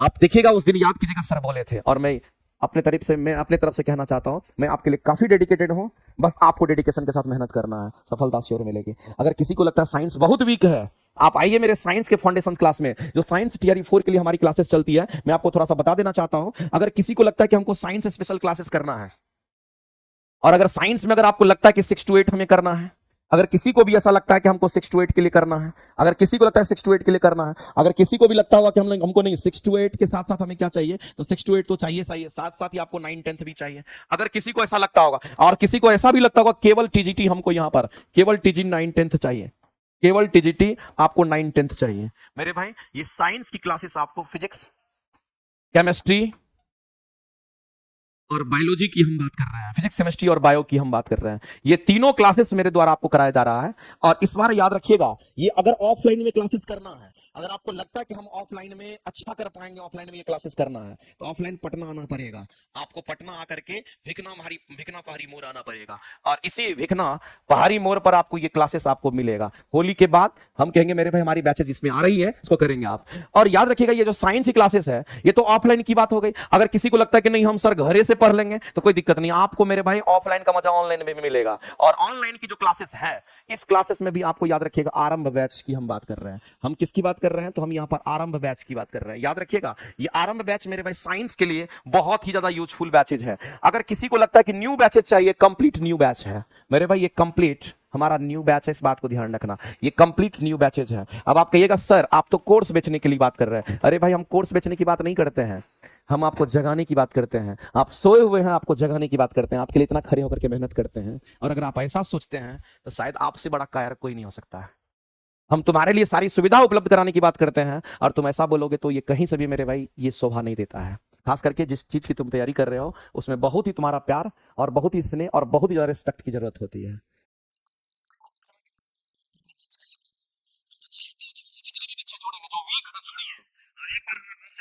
एक बार हम आपको तैयार करते हैं, देखिए रिजल्ट आपके सामने कैसे नहीं आता है। ठीक है। अगर मैथ साइंस में अगर कोई भी चीज आपको करना है, आप आइए, आपका मोस्ट वेलकम है। बहुत ही तरीके से हम आपको क्लासेस देंगे और ये आपको कंप्लीट न्यू बैच मिलेगा। लेकिन अगर किसी को लगता है कि हमको पहले का बैच चाहिए, जो बैचेस में कुछ रिकॉर्डेड क्लास भी मिलेगा, तो उसके लिए आपको याद रखिएगा नियुक्ति सॉरी एक इंजेक्शन बैच चलता है और एक आपके लिए अखंड ज्योति बैच हमारा चलता है। इंजेक्शन बैच और अखंड ज्योति बैच दो पहले से चल रहा है, ये आपका तीसरा बैच है, आरंभ बैच। और एक और चीज, अगर किसी को लगता है कि मेरी डिटेल में प्रैक्टिस चाहिए, आपको फुर्सत कहाँ देंगे, और डिटेल में अगर साइंस की प्रैक्टिस चाहिए, आप नियुक्ति बैच कीजिए ना, आपको फुर्सत नहीं मिलेगा। और नियुक्ति बैच याद रखिएगा, होली के बाद अपने रफ्तार में चलने वाली है, लगातार 2-2 घंटे की क्लासेस उसमें देंगे। होली के बाद ही लेकिन वो रफ्तार पकड़ेगी, होली के बाद भयानक रफ्तार पकड़ने वाली है, इसलिए आप तैयार रहिएगा, ठीक है। बाद बाकी मेरे भाई, मेरे से जितना हो पा रहा है हम कोशिश हमेशा करते हैं, और हमेशा कोशिश करते हैं कि आपको अच्छी चीज दें और अच्छा कंसेप्ट दें और अच्छा चीज दें जिससे कि आपको पता चल पाए, ठीक है। मेरे तरफ से मेरे भाई कहीं से कोई दिक्कत नहीं है, ठीक है। बाद बाकी आप लोग बिंदास रहिए, मस्त रहिए, एंजॉय कीजिए। होली का दिन है, अपना होली खराब नहीं करना है। आप ये मत सोचिए कि हम बहुत होली में पढ़ लेंगे, ऐसा नहीं है। आप पूरा का पूरा माइंड को फ्री करके होली के दिन होली में मस्ती कर लीजिए, पढ़ाई के दिन पढ़ाई कीजिए, मन से पढ़ाई कीजिए। होली के दिन होली करना है, फिर अगले दिन पढ़ाई करना है। अरे ये आपकी लाइफ का एक पार्ट बन गया, इसलिए इसको बहुत ज्यादा हावी नहीं होने देना अपने ऊपर। मस्ती से क्वेश्चन बनाते रहिए, प्रैक्टिस करते रहिए, हम आपके साथ हैं, ठीक है। कल भी आपकी क्लासेस 1 बजे साइंस की क्लासेस चलेगी, ठीक है। अगर अमरजीत सर आ जाते हैं तो उनकी मैथ की क्लासेस आपको 12 बजे देखने को मिलेगा, ठीक है। चलिए, बहुत बहुत धन्यवाद, मिलते हैं हम लोग अगली क्लासेस में। Thank you very much. हाँ मुरली जी, इस बार मेरा पार हो जाएगा मुरली जी, इसलिए टेंशन नहीं लेना। जो लोग जुड़े हैं और जिनको मेरे से थोड़ा भी उम्मीद है, थोड़ा भी उम्मीद है, आप ये सुन लीजिए, आप मेहनत बढ़ा दीजिए, हम आपके साथ हैं। देखिए रिजल्ट कौन रोकता है आपका, ठीक है। आज जो नियुक्ति पत्र मिल रहा है बच्चों को, ये दिन आपकी लाइफ में 4-5 महीने के बाद आने वाली है। अब आप डिसाइड कीजिए कि 4 महीने के बाद, 4-5 महीने के बाद ये खुशी आपकी लाइफ में आएगी कि नहीं आएगी, वो आपके ऊपर डिपेंड करता है, ठीक है। नहीं, अगर आपको लगेगा कि हमारी जिंदगी ऐसे चले तो कोई दिक्कत ही नहीं है, तब तो जैसे लोग करते हैं वैसे ही कीजिए, और आप दुनिया को दिखा दीजिए कि आप में वो काबिलियत है। और मुझे लगता है कि आप करोगे, श्योर करोगे, लगातार कर रहे हो मेहनत, तो क्यों नहीं करोगे, ठीक है। धन्यवाद।